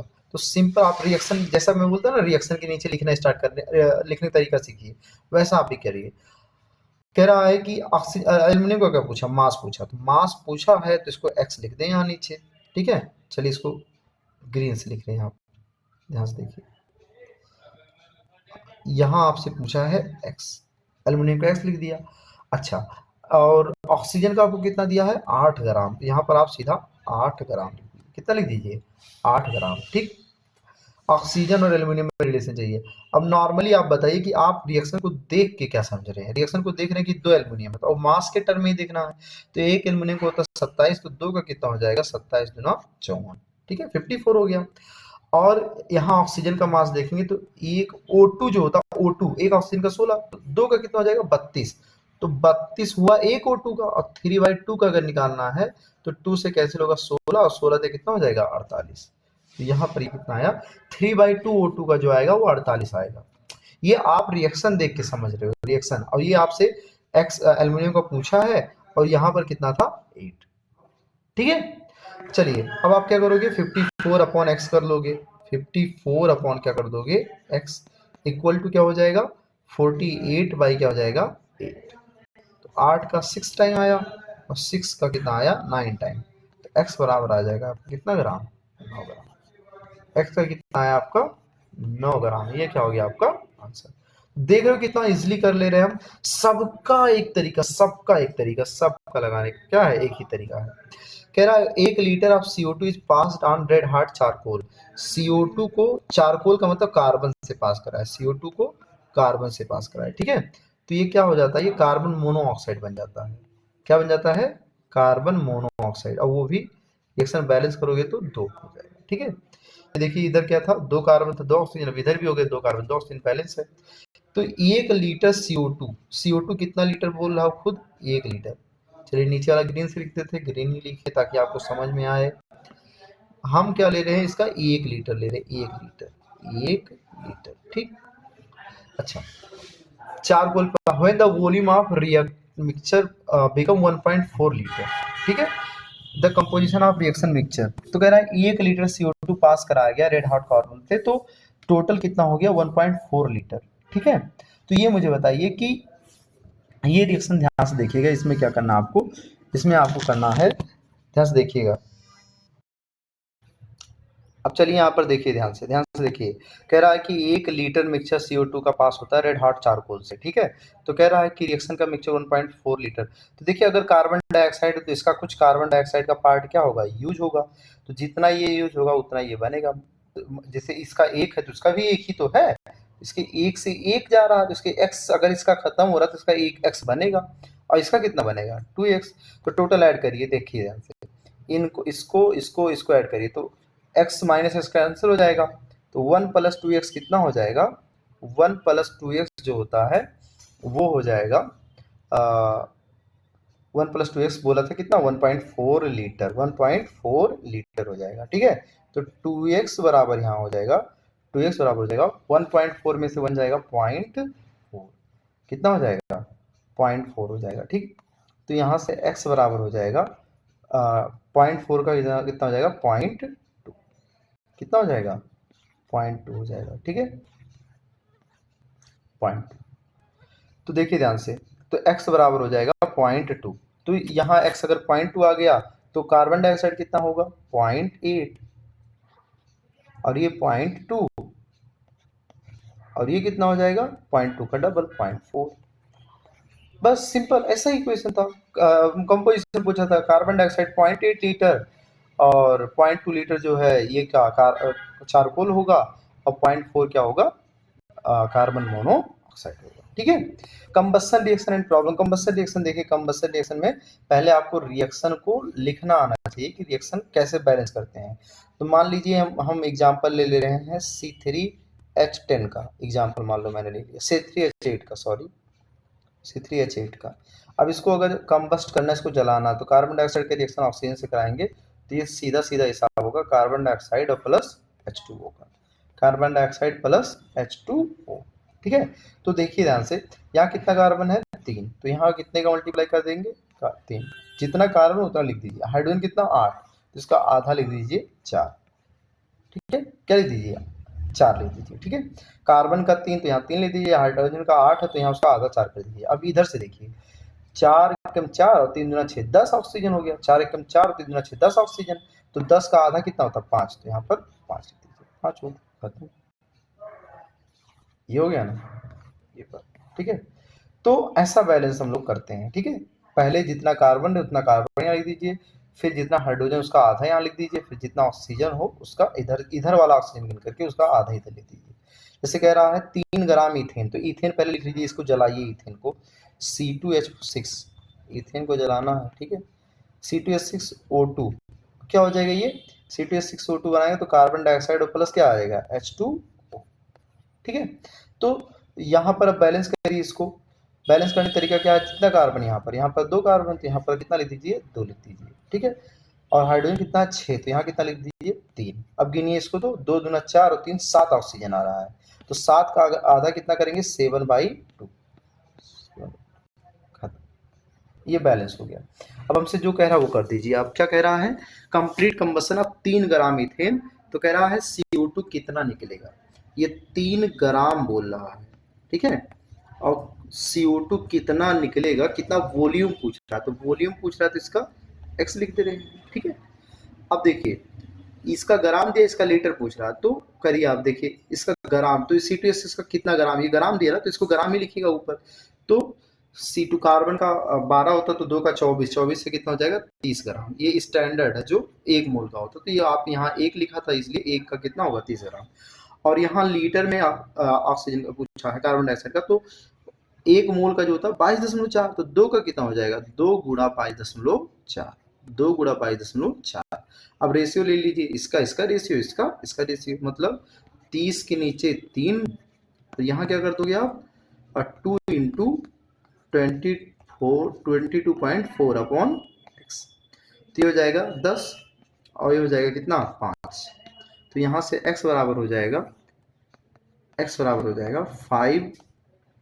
बराबर हो जाएगा 22.4 अपॉन 5, तो हो जाएगा 5 चौक 20, फिर आएगा 5 चौक 20, फिर 5 8 40, 4.48 लीटर। ठीक है, तो सब क्वेश्चन में देखिए एक ही तरीके से कर रहा हूँ, बस आपको देखिए कंबस्शन रिएक्शन लिखना आना चाहिए था। कंबस्शन रिएक्शन में देखिए जिसका ग्राम पूछे उसका स्टैंडर्ड ग्राम में लिखिए, और जिसका लीटर पूछे उसका स्टैंडर्ड किसमें लिखिए, लीटर में लिखिए। ठीक है,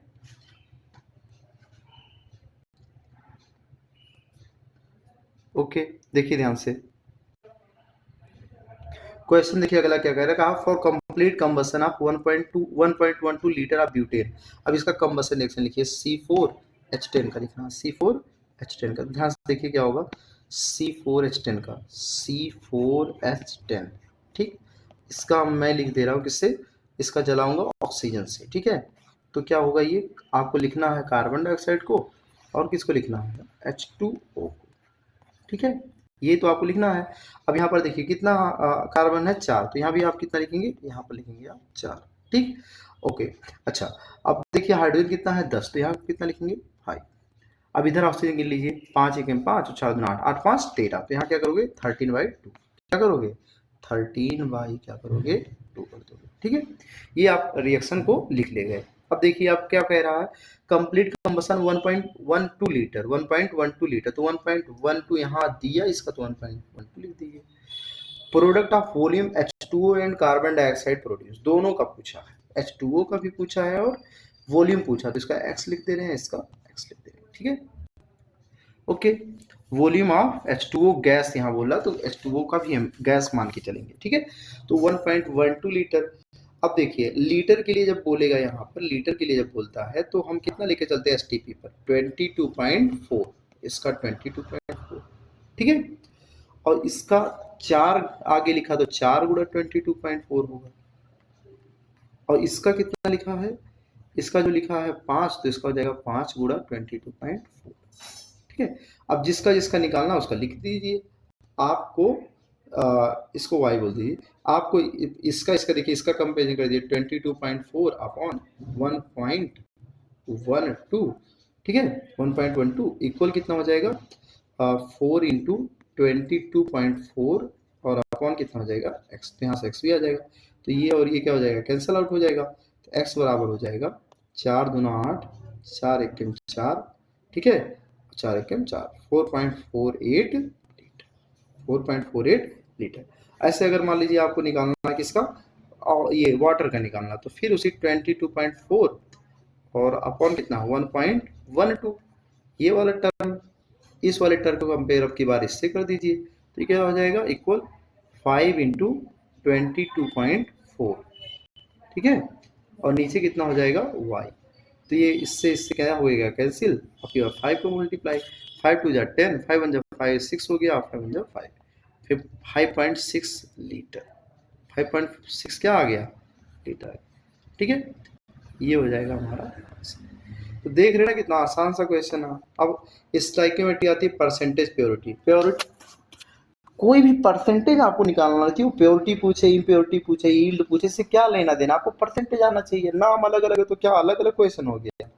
4 ग्राम ऑफ इम्प्योर सैंपल, देखिए 4 ग्राम, लेकिन वो इम्प्योर है, CaCO3 का, इसको जब HCl के साथ रिएक्शन करते हैं तो 0.88 ग्राम CO2 मिलता है। तो कह रहा परसेंटेज प्योरिटी बताइए CaCO3 का। ध्यान देखिए, कैल्शियम कार्बोनेट को आप HCl से रिएक्शन कराइए, कैल्शियम कार्बोनेट का रिएक्शन HCl से, तो ये क्या देगा, रिएक्शन आपको लिखना आना चाहिए, CaCl2 मिलेगा और प्लस H2O। ठीक है, कैल्शियम कार्बोनेट जो है CaCl2 बनेगा, H2O बनेगा, CO2 भी निकलेगा। जब कोई एसिड कार्बोनेट से रिएक्शन करता है तो वाटर, कार्बन डाइऑक्साइड और H2O दोनों निकलेगा। ठीक है, तो 4 ग्राम ऑफ H2O जो है, यहाँ पर ध्यान से देखिएगा, 4 ग्राम जो H2O है, 4 ग्राम इम्प्योर, तो इसको यूज ही नहीं करना है हमको। ठीक है, HCl कितना प्रोड्यूस हुआ ये देखिए, एक्सेस HCl HCl से लेना देना नहीं, क्योंकि HCl क्या है, एक्सेस में है, ठीक है। 0.88 ग्राम CO2 निकल रहा है। CO2 कितना है, 0.88 ग्राम, तो ये गिवन है 0.88। तो इसका पता कर लीजिए ये कितना है, जिसका परसेंटेज प्योरिटी निकालना तो उसका पता कर लीजिए। तो इसका x, इसका 0.88। अब ये ग्राम में है ना, ग्राम में, तो ये ग्राम का ऊपर ये कितना होता है, कार्बन डाइऑक्साइड का कितना ग्राम होता है, 44 ग्राम मॉलिक्यूलर मास। यहाँ एक गिनती है तो एक ही रहेगा 44। और CaCO3 का कितना होता है, 100 होता है। CaCO3 का कितना होता है, 100। तो यहाँ पर मैं क्या लिख दिया, 100। अब सिंपल आप करिए 100/x करिए और इक्वल कर दीजिए 44 अपॉन कितना कर दीजिए, 0.88। ठीक है, तो यहाँ से क्या हो जाएगा, जब मल्टीप्लाई होगा यहाँ से टोटल, तो x की वैल्यू कितनी आ जाएगी, x की वैल्यू आ जाएगी 2। x की वैल्यू कितनी हो जाएगी, 2। और x अगर 2 आ गया तो परसेंट, देखिए परसेंटेज प्योरिटी आपको कार्बन डाइऑक्साइड का निकालना था, उसका कैल्शियम कार्बोनेट का परसेंटेज प्योरिटी तो था कितना, 4 ग्राम। होना कितना चाहिए था, 2 ग्राम। 100 का मल्टीप्लाई कर दीजिए, था कितना, 4 ग्राम, उसको यूज नहीं करना, और निकाले और कितना हो, 2 ग्राम। तो ये कितना आ जाएगा इसका, ये आ जाएगा 50%। तो प्योरिटी कितनी है उसकी, 50%। ठीक है, इसकी प्योरिटी जो आई वो कितनी आई, 50%। ठीक है, तो इस तरह से हम इसको आसानी से कर सकते हैं। कह रहा है कि calculate the volume of CO2 at STP when 20 gram of 20% pure CaCO3 undergoes decomposition. ठीक है, वो 20% कैल्शियम, 20 ग्राम का 20% ही प्योर है, तो 20 ग्राम का 20% का मतलब कितना होता है, 20 ग्राम का 20% आप निकाल लीजिए। ये देखिए 20 ग्राम का माने मल्टीप्लाई 20% मतलब 20/100। ठीक है, 2 0 कैंसिल हो गए, 2 2 जा कितना हो गया, 4। ठीक है, तो 4 ग्राम ही काम का है, आप कितना यूज करोगे, 4 ग्राम। तो कैल्शियम कार्बोनेट का आप डिकम्पोज कर दीजिए, CaCO3, देखिए CaCO3 ये है ना कैल्शियम कार्बोनेट, ठीक, इसका डिकम्पोज कर दीजिए, ये बन जाएगा CO2 और CaO। ठीक है, अब कह रहा है कि 20 ग्राम नहीं, अब हमको कितना ग्राम केवल लेना है, 4 ग्राम। अब कितना वॉल्यूम CO2 का आएगा, तो वॉल्यूम कितना नहीं पता, x लिख दिए। अब ध्यान से देखना, आपको स्टैंडर्ड क्या पता होता है, ये ग्राम में जब दिया तो यहाँ आप ग्राम लिख दीजिएगा 100 ग्राम, और यहाँ लीटर पूछा तो इसका 22.4 लीटर लिख दिए, क्योंकि 1 मोल का गैस का लीटर कितना होता है, 22.4। क्रॉस मल्टीप्लाई कर दीजिए तो हो जाएगा 100 इंटू एक्स इक्वल टू कितना हो जाएगा, 4 इंटू 22.4। ठीक है, तो x निकालना है तो कितना हो जाएगा, अरे ऐसा करते थे ना, 100/4 करते थे, 22.4 करते थे, क्रॉस मल्टीप्लाई कर दिया मैंने, वही किया गया, इसके बटे ये, इसके बटे ये, फिर क्रॉस मल्टीप्लाई हो जाता है। तो यहाँ से ये 100 नीचे चला जाएगा, तो 100 जब नीचे चला जाएगा तो ये हो जाएगा 4 गुणा 0.224, कितना आ जाएगा ये, 4 का हो जाएगा 4 चुक्का 16, 4 दूना 8 1 9 और 4 दूना 8, तो पॉइंट कितना आया, इधर देखिए कह रहा है, ध्यान से देखिए कितना आ रहा है, 4 का मल्टीप्लाई जब करोगे तो 4 दूना कितना हो जाएगा 8, और 4 चुक्का 16 और 4 दूना 8 1 9 और 4 दूना 8, 0.896 लीटर, इतना लीटर आएगा। ठीक है, सिंपल। चलिए अब अगला कॉन्सेप्ट जो आता है हमारा वो आता है लिमिटिंग रिएजेंट। क्या आता है, लिमिटिंग रिएजेंट, तो the reactant which get completely consume and limit the amount of product is known as limiting reagent. कहते हैं कि जो भी रिएक्शन होता है वो लिमिटिंग रिएजेंट के बेस पे होता है। जैसे अगर मान लो आपको बनाना है पेन, तो आपके पास पेन मान लो है 100, लेकिन कैप 10 है, केवल कैप केवल 10 ही है, तो पेन बन के कंप्लीट कितना होगा, 10, बाकी तो बेकार ही हो जाएगा ना। 100 पेन रह के क्या करेगा जब उसकी कैप ही नहीं है। तो आपको कंप्लीट अगर पेन बनाना है तो पेन की संख्या किस पे डिपेंड करी, जो ज्यादा अमाउंट में था तो कम वाले अमाउंट में, जो कम वाले अमाउंट में था तो कम वाला अमाउंट ही जो है वो क्या होगा, डिसाइड करेगा कि कोई भी चीज कितना बनेगा। ठीक है, क्वेश्चन से हम लोग समझते हैं कि क्वेश्चन जैसे ये कह रहा है कि 2p गिव्स आउट q और गिव्स आउट r। अब जब देखिए लिमिटिंग रीजन का जब क्वेश्चन होगा तो यहाँ जैसे रिएक्टेंट में 2 लोग हैं ना, दोनों के बारे में इंफॉर्मेशन देगा। तो कह रहा है 2p + q gives out r, अरे 8 मोल p का और 5 मोल q का, 8 मोल p का और 5 मोल क्यू का कितना मोल आर का बनेगा। अब जब दोनों का देता तुरंत हमको समझ में आता है कि ये लिमिटिंग रिएजेंट का क्वेश्चन है। और लिमिटिंग रिएजेंट में आप क्या करिए, जो मोल की संख्या दी रहे और नहीं दी रहे तो मोल पहले निकाल लीजिए। मोल की संख्या जो दी रहे उसमें इस स्टोइकियोमेट्री का भाग कर दीजिए। जैसे पी है और एक कौन है, दो लोगों में चेक करना क्यू में, तो पी का कितना मोल दिया 5, तो आप कर दीजिए 5 के नीचे 2। और क्यू का कितना दिया है, क्यू का दिया है नहीं पी का दिया 8 मोल, 8 मोल पी का दिया है 8, और इसका कितना है 5, इसका 5, और 5 के नीचे 1 आएगा और 8 के नीचे 2, ये 4 आया और ये 5 आया, तो जिसका कम होता है वैल्यू ना वो लिमिटिंग बन रहा, तो ये 4 कम है तो लिमिटिंग कौन बनेगा पी। तो हमारा जो पी है वो एल आर है, तो एल आर के हिसाब से लिमिटिंग रिएजेंट के हिसाब से प्रोडक्ट बनेगा। तो इसके 2 से 1 बन रहा है, सीधा देखिए 2p और प्लस q जो है वो गिव्स आउट क्या है r। हमारा एल आर कौन सा निकल के आया p, तो हमें इससे कोई लेना देना नहीं होगा। अब जैसा हम लगाते थे वैसा लगाइए, पैटर्न मत चेंज करिए। अब 2p का कितना मोल कह रहा वो 8, कितना खुद ही बोला ना p का 8 मोल, और इसका कह रहा कितना बनेगा, इसको x लिख दीजिए। अब ये ऊपर मोल पूछ रहा तो ये कितना मोल दिया 2, और यहाँ कितना दिया है 1, मल्टीप्लाई कर दीजिए क्रॉस, 2x इक्वल टू कितना हो जाएगा 8, इसका इससे कर दीजिए, इसका इससे कर दीजिए ना, तो x इक्वल टू कितना हो जाएगा 4 मोल, कितना मोल हो जाएगा 4 मोल, ठीक है 4 मोल ऑफ आर, कितना मोल बनेगा 4 मोल, ठीक है। और वैसे भी कर सकते हो आप, कि कैसे कर सकते हो कि देखिए 2p से 2 गुना है तो 1 मोल बन रहा है, 8 गुना हो जाएगा तो 4 ही मोल बनेगा, 2 से 1 तो 8 से 4, ठीक है। अगला देखिए एल आर का क्वेश्चन है, अगला भी एल आर का क्वेश्चन हम आपके लिए लेके आए हैं। कह रहा है 20 ग्राम मार्बल, मार्बल का फार्मूला होता है CaCO3, ठीक है, CaCO3 ये मार्बल का फार्मूला है, पता रहेगा तभी लिख पाओगे ना, इसलिए थोड़ी इन्फॉर्मेशन पता ही होनी चाहिए।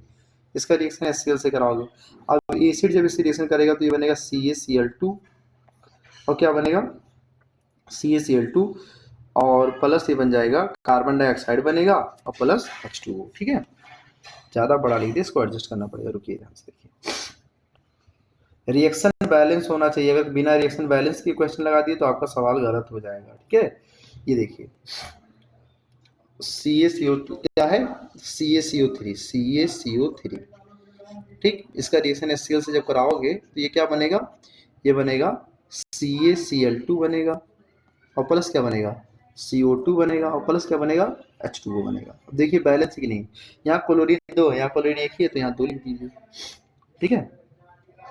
यहाँ कितना लिख दीजिए 2 HCl, और कैल्शियम एक ऑक्सीजन 3, यहाँ सब बैलेंस हो गया, कोई दिक्कत नहीं, ठीक है बैलेंस है।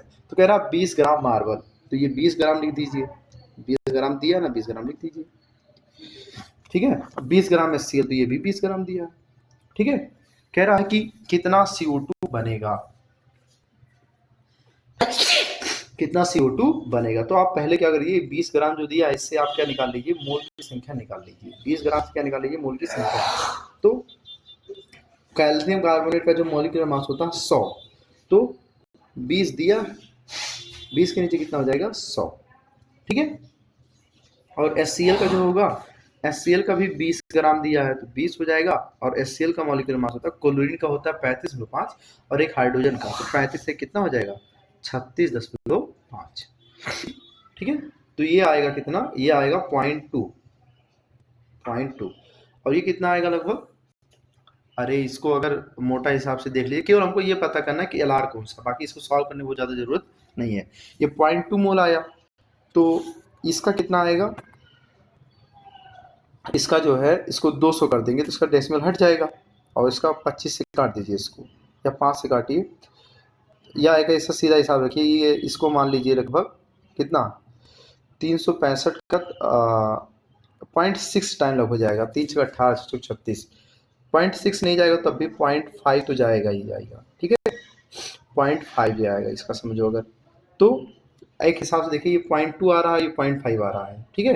अब 0.2 में 1 का, अगर यहाँ देखिए इसके आगे गिनती कितनी है 1, 0.2 में 1 का डिवाइड करेंगे तो 0.2 ही आएगा, 0.2 में 1 का डिवाइड करेंगे तो कितना आएगा 0.2 आएगा, और यहाँ 0.5 में 2 का अगर डिवाइड कर देंगे तो 2.25, तो ये ज़्यादा हो जाएगा, तो ये एक्सेस हो जाएगा, तो हम खाली रिएक्शन चलाएंगे इसके हिसाब से, ठीक है, कैल्शियम कार्बोनेट के हिसाब से। तो कैल्शियम कार्बोनेट का 20 ग्राम दिया, तो यहाँ हम कितना ग्राम लिख देंगे, 100 ग्राम हमारा स्टैंडर्ड होता है, और CO2 का वॉल्यूम पूछा तो ये 22.4, ठीक है, और नीचे कितना पता करना x। तो देखिए ये हो जाएगा 100 बटा, और इसके नीचे कितना है 20, और ये बराबर हो जाएगा 22.4 अपॉन x, ठीक है, 20 पंचे 100 हो जाएगा, x में यहाँ 22.4 में 5 का डिवाइड कर देंगे, तो 22.4 डिवाइड बाई कितना हो जाएगा 5, तो आंसर आ जाएगा हमारा 4.48, ठीक है, 4.48, ठीक। आया समझ में। रिएक्शन आपको बैलेंस करना पड़ेगा, और जब यहाँ देखिए आपको मोल में नहीं दिया रहेगा तो मोल निकालना पड़ेगा, जैसे यहाँ हमको मोल निकालना पड़ा पहले, यहाँ पर देखिए मोल निकाला गया है। मोल कैसे निकाला जाता है, गिवन मास, देखिए गिवन 20 ग्राम दिया है, मॉलिक्यूलर मास कैल्शियम कार्बोनेट का 100 होता है, तो ये आया 0.2। ऐसे HCl का होता है 20 ग्राम दिया है, तो ये जाएगा 30, और एक क्लोरीन का होता है 35.5, तो एक हाइड्रोजन का 36.5, तो HCl का 36.5 मॉलिक्यूलर मास डिवाइड करें तो ये लगभग आ जाएगा कितना 0.5 आएगा, ठीक है, 0.5। तो 0.5 में इसके आगे स्टाइकियोमेट्री 2 है, तो 2 का डिवाइड करेंगे तो ये 2.5 आ रहा है, और ये 0.2 ही है, तो ये कम है, तो रिएक्शन इसी के हिसाब से चलेगा, ठीक। चलिए अगला क्वेश्चन देखिए, अगला क्या है, कह रहा है कि at NTP in a container 300 ml N2 and 300 ml of H2 are mixed together। कह रहा है कि NTP पर 300 ml N2 and 300 H2, तो N2H2 का रिएक्शन अमोनिया बनाने के लिए यूज होता है। देखिए चलिए N2 प्लस 3H2, तो ये गिव्स आउट कितना होता है 2NH3 होता है, कितना होता है 2NH3, ठीक है। तो कह रहा है कि ये 300 ml दोनों है, ये भी 300 ml है और ये भी कितना है 300 ml, ठीक। तो कह रहा है कि कितना अमोनिया बनेगा, कितना अमोनिया बनेगा। तो देखिए ध्यान से, अब यहाँ भी आपको एलआर पता करना पड़ेगा, क्या पता करना पड़ेगा एलआर। तो 300 लीटर दिया है ना, तो पहले मोल की संख्या निकाल लीजिए, 300 ml दिया, पहले मोल की संख्या निकाल लीजिए। तो 300 के नीचे 22.4 का भाग करेंगे दोनों में, क्योंकि दोनों का मोल यहाँ सेम आएगा, दोनों 300 है ना, तो दोनों की मोल क्या आएंगी सेम, 300 बटा 22.4, 300 बटा 22.4, तो मोल की संख्या सेम आएगी। अब जो आ रहा है उसमें 3 का डिवाइड करना पड़ रहा है, ये हाइड्रोजन के लिए, और इसमें डिवाइड नहीं करना पड़ रहा है, तो इसका जो है डिवाइड करने पर कम हो जाएगा, क्योंकि ये देखिए ये जो भी डिजिट आएगा ये डिवाइड करने जो भी आएगा, ये मान लीजिए हाइड्रोजन के लिए हो गया, ये किसके लिए हो गया अमोनिया नाइट्रोजन के लिए हो गया, तो इसमें डिवाइड ही नहीं करेंगे तो इसकी संख्या ज़्यादा रहेगी, और इसमें जब 3 का डिवाइड कर देंगे तो उसकी संख्या क्या हो जाएगी कम, तो यही हमारा एलआर हो जाएगा, तो इससे हमें लेना देना नहीं है। तो अगर हमारा हाइड्रोजन क्या हो गया एलआर हो गया, तो कह रहा है कि कितना अमोनिया बनेगा, तो सीधा हिसाब देखिए, ये देखिए ये कितना लीटर लिखा 3, और ये कितना लिखा 2, तो ये 300 इसको बोल दीजिए x। तो क्या करना आपको, देखिए ये 3 स्टैंडर्ड ना, 3 ऊपर लिख दीजिए, ये 2 स्टैंडर्ड इसको 2 ऊपर लिख दिया, नीचे कितना 300, ये कितना x। तो ऐसा करिए क्या कि 3/300 और इक्वल टू कितना हो जाएगा 2/x हो जाएगा, 3x इक्वल टू कितना हो जाएगा 600, और यहाँ हो जाएगा 200, तो 200 लीटर बनेगा, कितना लीटर बनेगा 200 लीटर, ठीक है। अब इंपेरिकल फार्मूला मॉलिक्यूलर फार्मूला क्या है, इंपेरिकल फार्मूला और मॉलिक्यूलर फार्मूला। तो इंपेरिकल फार्मूला जो होता है वो हमको देता है, इंपेरिकल फार्मूला जो हमको देता है वो एक्चुअल नंबर देता है, एक्चुअल नहीं रेशियो देता है, actual ratio of atom, atom का रेशियो क्या है वो देता है, और मॉलिक्यूलर फार्मूला एक्चुअल नंबर देता है, एक्चुअल नंबर, ठीक है। एक्चुअल क्या देता है नंबर। कह रहा है कंपाउंड कंटेन्स 25% हाइड्रोजन। अब आपको करना क्या, ध्यान से देखिए, 2 है कार्बन और हाइड्रोजन, कार्बन का है कितना परसेंट कंपाउंड 25% हाइड्रोजन, हाइड्रोजन 25%, और ये कितना दिया है 75%, ठीक। कह रहा है इंपेरिकल फार्मूला बताइए, तो करना क्या आपको उनके मॉलिक्यूलर मास से डिवाइड कर दीजिए सीधा। तो 75 के नीचे कितने डिवाइड करेंगे 12 का, 75 के नीचे 75% और कार्बन का कितना होता है 12 होता है, 75 के नीचे 12 डिवाइड कर दीजिए, और 25 के नीचे कितने डिवाइड कर दीजिए 1 का डिवाइड कर दीजिए, 25 कितना 1। तो ध्यान से देखिए करना क्या है आपको, उसके बाद जब ऐसा आप कर लेंगे उसके बाद अब बताइए 25 ज़्यादा है कि 75, या दोनों का फिर ऐसा रेशियो ले लीजिए, अभी तो रेशियो ही ले रहे हो ना, ऐसा करने पर भी क्या कर दीजिए आप रेशियो ही ले लीजिए। तो ये 25 से कम 25 आएगा और 25 से कितना हो जाएगा 75 और 3 चौक कितना हो गया 12। तो ये आया देखिए 1/4 और यहाँ आया 1। ठीक, तो 4 का मल्टीप्लाई करेंगे तो कितना बन जाएगा 4/1 और 4/1 का मतलब सी 4/1 ध्यान से देखिए 4/1 नहीं यहाँ 1/4 आएगा, सॉरी 4 का जब मल्टीप्लाई करोगे तो पहला कट जाएगा ना, तो ये हो जाएगा 1/4। 1/4 मतलब CH4। ये एम्पिरिकल फार्मूला है। कैसे आपको करना, आपको करना कुछ नहीं, आप ऐसा परसेंटेज लिखिए, कार्बन हाइड्रोजन दिया तो कार्बन का 75%, हाइड्रोजन का 25%, तो 75/12 ये 25/1 और ये रेशियो में काटेंगे, जो रेशियो आएगा वही आपका हो जाएगा 1/4। ठीक है, चलिए अगला देखिए क्या कह रहा है कि determine the empirical formula of CHCON in the ratio. क्या क्या क्या दिया है, H दिया है, C दिया है, O दिया है, N दिया है। ठीक है, कह रहा है determine the empirical formula compound that contains HCON in the ratio of 1347। तो 1347 का सीधा अगर आपको रेशियो दे दिया बाई मास रेस्पेक्टिवली, ठीक है, मास के हिसाब से ये रेशियो दिया है, तो ये 1 है, ये 3 है, ये 4 है, ये 7 है। ठीक, तो ये मास रेशियो दिया, आपको मोल रेशियो देखना होता है।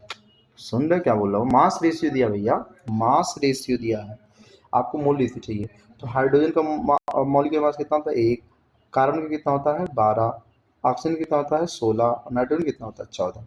ठीक है, अब इस रेशियो को सिंप्लीफाई कर दीजिए, आपका आंसर आ जाएगा। ठीक है, रेशियो को सिंप्लीफाई करने का देखिए 3 का 4 टाइम जाएगा नीचे, और ये 4 का 4 टाइम जाएगा, तो 7 का 2 टाइम जाएगा, मतलब रेशियो क्या बन गया, ध्यान से देखिए 1/4 रेशियो 1/4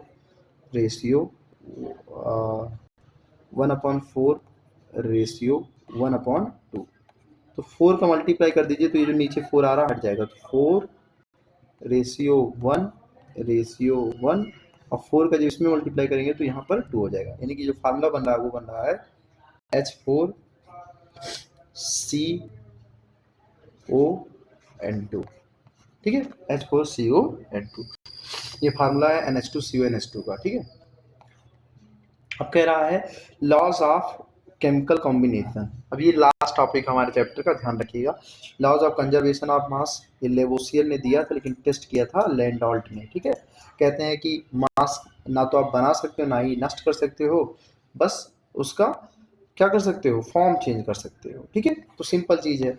ऐसे laws of proportion, definite proportion Proust ने दिया था। इनके अकॉर्डिंग जो होती है कि कोई भी कंपाउंड, जैसे वाटर मान लो, तो वाटर चाहे जिस सोर्स से लोगे ना, तो वाटर में जो H2O है इसमें जो मास रेशियो हाइड्रोजन का 2 और ऑक्सीजन का 16, ये हर जगह पर ऐसा होगा, चाहे वो वाटर का मतलब टैप का हो, चाहे समुद्र का हो, चाहे झील का हो, हर जगह। ठीक है, डिफरेंट सोर्स से जो भी मिलेगा वहाँ रेशियो कैसा होगा, सेम होगा। ठीक, law of multiple proportion John Dalton ने दिया था। इनके अकॉर्डिंग क्या होता है कि मल्टीपल प्रपोर्शन का मतलब एक ही एलिमेंट से क्या हो कि 2 या 2 से अधिक रेशियो में मिलता हो। जैसे डिफरेंट टाइप के ऑक्साइड बनते हैं ना, सल्फर का ऑक्सीजन से sulphur dioxide, sulphur trioxide, nitrogen के डिफरेंट टाइप के oxide, nitrogen dioxide, nitrogen trioxide, तो ये फिक्स रेशियो में होते हैं। और ऐसा जहाँ देखने को मिलता है वो मल्टीपल प्रपोर्शन का एग्जाम्पल होता है। क्या कह रहा है, law multiple proportion, if 2 element combine to form more than one compound, then the different mass of one element which combines with fixed mass other element simple to ratio to one another। इसका क्या मतलब है, ध्यान से देखिए, statement आप देख लीजिए। मतलब ये जैसे सल्फर डाइऑक्साइड है, तो सल्फर डाइऑक्साइड देख लीजिए और सल्फर ट्राइऑक्साइड देख लीजिए। यहाँ सल्फर का तो फिक्स है, तो ये फिक्स वाले से ऑक्सीजन का डिफरेंट मास क्या कर रहा है, कंबाइन कर रहा है सल्फर, तो ये भी आपस में फिक्स रेशियो में होंगे। जैसे ऑक्सीजन का यहाँ पर कितना आ रहा है, ऑक्सीजन यहाँ पर आएगा 32 और यहाँ पर आएगा कितना, ऑक्सीजन 48। तो ये भी देखिए एक सिंपल रेशियो में 2/3 में, 2 रेशियो किसमें है 3 में। ठीक है, 2/3 कह रहा, देखिए एक फिक्स एलिमेंट सल्फर फिक्स है और ऑक्सीजन के डिफरेंट मास उससे क्या कर रहे हैं, कंबाइन कर रहे हैं, तो ये भी आपस में एक फिक्स रेशियो में है। 30 to 40 किस रेशियो में, 2/3। ये बात हो रही है। जैसे अगर हम ले लें, ध्यान से इधर देखिए, अगर हम ले लें यहाँ पर कार्बन डाइऑक्साइड, कार्बन मोनोऑक्साइड, तो यहाँ पर देखिए ये कार्बन फिक्स है लेकिन ऑक्सीजन डिफरेंट है, तो ये ऑक्सीजन जो होगा, ऑक्सीजन का 16 और इधर ऑक्सीजन का 32, तो इनका भी रेशियो क्या हो गया 1:2। तो वही बोल रहा है कि फिक्स रेशियो से, जैसे कार्बन का फिक्स एलिमेंट से जो दूसरा एलिमेंट कंबाइन करता है वो भी आपस में एक सिंपल रेशियो में होते हैं। ठीक है, यहाँ देखिए, यहाँ आपको दिखाया गया नाइट्रोजन के ऑक्साइड का एग्जाम्पल। नाइट्रोजन, ये नाइट्रस ऑक्साइड है, ये नाइट्रिक ऑक्साइड है, और ये N2O3 है, N2O4 है, N2O5 है। तो देखिए सबका नाइट्रोजन का तो फिक्स है, सब नाइट्रोजन 14 14 14 14। और इधर ऑक्सीजन का देखिए 8 16 24 32 40 था, तो 1:2:3:4:5 ऐसा देखने को मिल रहा है। ठीक, लॉज ऑफ गैसेस वॉल्यूम गैलुसैग ने दिया था, ध्यान रखिएगा। इसमें क्या रहता है, गैसेस रिएक्शन में always combined in simple ratio volume product. जैसे H2 और Cl2 मिल करके HCl बनाएंगे, लेकिन कितना 2।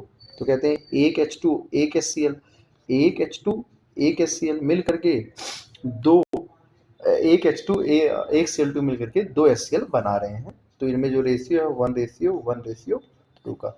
तो वही बोल रहा है कि गैसेस रिएक्शन में गैसेस जो होते हैं ये भी सिंपल रेशियो में कंबाइन होते हैं। किसमें कंबाइन होते हैं, सिंपल रेशियो में। ठीक है, अगला देखिए, यहाँ पर देखिए, यहाँ पर नाइट्रोजन हाइड्रोजन अमोनिया का 1:3:2 का रेशियो 1:3:2। ठीक है, आओ गैदर हाइपोथेसिस है कि equal volume of all gases contain equal mole. Volume equal होगा तो मोल की संख्या इक्वल होगी। टेम्परेचर प्रेशर सेम रहे, सेम टेम्परेचर प्रेशर पर मान लो हम 20 डिग्री सेल्सियस पे देखना चाह रहे हैं, तो 20 डिग्री सेल्सियस पर अगर हम 3 लीटर हाइड्रोजन ले लें और 20 डिग्री सेल्सियस पे 20 डिग्री सेल्सियस पर 3 लीटर क्या ले लिया, 3 लीटर 20 डिग्री सेल्सियस पर 20 डिग्री सेल्सियस पे 3 लीटर ले लिया ऑक्सीजन, और 20 डिग्री सेल्सियस पर ही ले लिया 3 लीटर हाइड्रोजन। 3 लीटर क्या ले लिया, हाइड्रोजन। तो मोल की संख्या दोनों में सेम होगी, मोल क्या होंगे दोनों के सेम। यही आओगा हाइपोथेसिस है। इक्वल वॉल्यूम कंटेन इक्वल मोल, इक्वल वॉल्यूम इक्वल मोल, इक्वल वॉल्यूम इक्वल मोल। ठीक है, कंसंट्रेशन टर्म हम कंप्लीट करेंगे एक सेपरेट वीडियो में, यहाँ पर नहीं कंप्लीट करेंगे, वीडियो बड़ा हो जाएगा। एनसीईआरटी एक्सट्रैक्ट कुछ है जैसे सिस्प्लेटिन एंड टेक्सॉल, ये यूज होता है कैंसर थेरेपी के लिए। एजाइडोथाइमिडीन ये यूज होता है एड्स पेशेंट के लिए। कुछ और चीज़ें आपके लिए हम लेके आए हैं जैसे प्रिसीजन और एक्यूरेसी। प्रिसीजन का मतलब होता है कि जहां मारना था निशाना वहीं नहीं मार रहे हो, लेकिन एक ही जगह पर तुम्हारा जा रहा, मतलब एक्यूरेट तो नहीं है लेकिन जो काम कर रहे हो बार बार कर रहे हो। ठीक है, जैसे ये देखिए, मुझे यहाँ पर निशाना मारना था तो यहाँ नहीं लग रहा, लेकिन इस जगह पे बार बार लग रहा है। तो ये प्रिसाइज है लेकिन एक्यूरेट नहीं है, प्रिसाइज बट नॉट एक्यूरेट।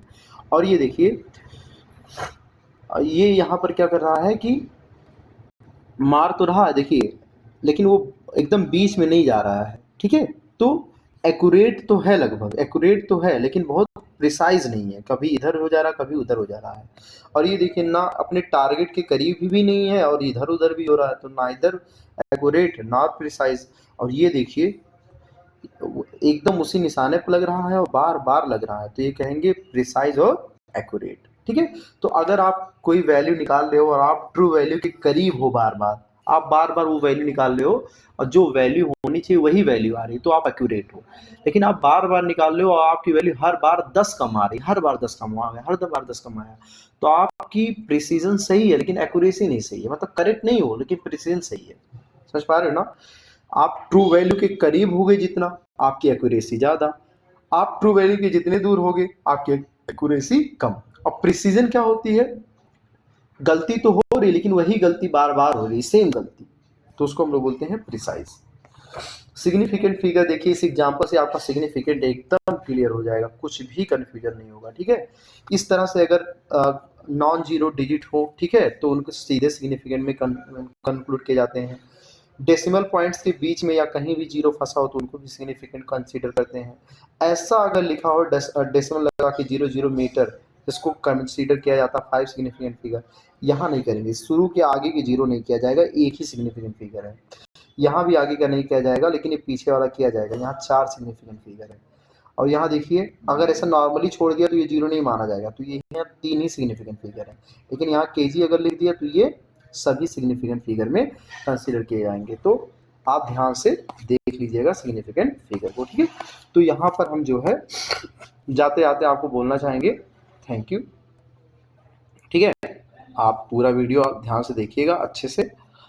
कुछ एक दो जगह आपको लिखने में प्रॉब्लम हुई होगी मुझे, तो आप उसको क्वालिटी देखिए ना, क्वेश्चन की क्वालिटी कैसी है वो सबको देखिए, बाकी जो सेकेंडरी चीज़ है उसको इग्नोर कीजिए, कंटेंट पे फोकस करिए कि कंटेंट क्या है। Okay, thank you.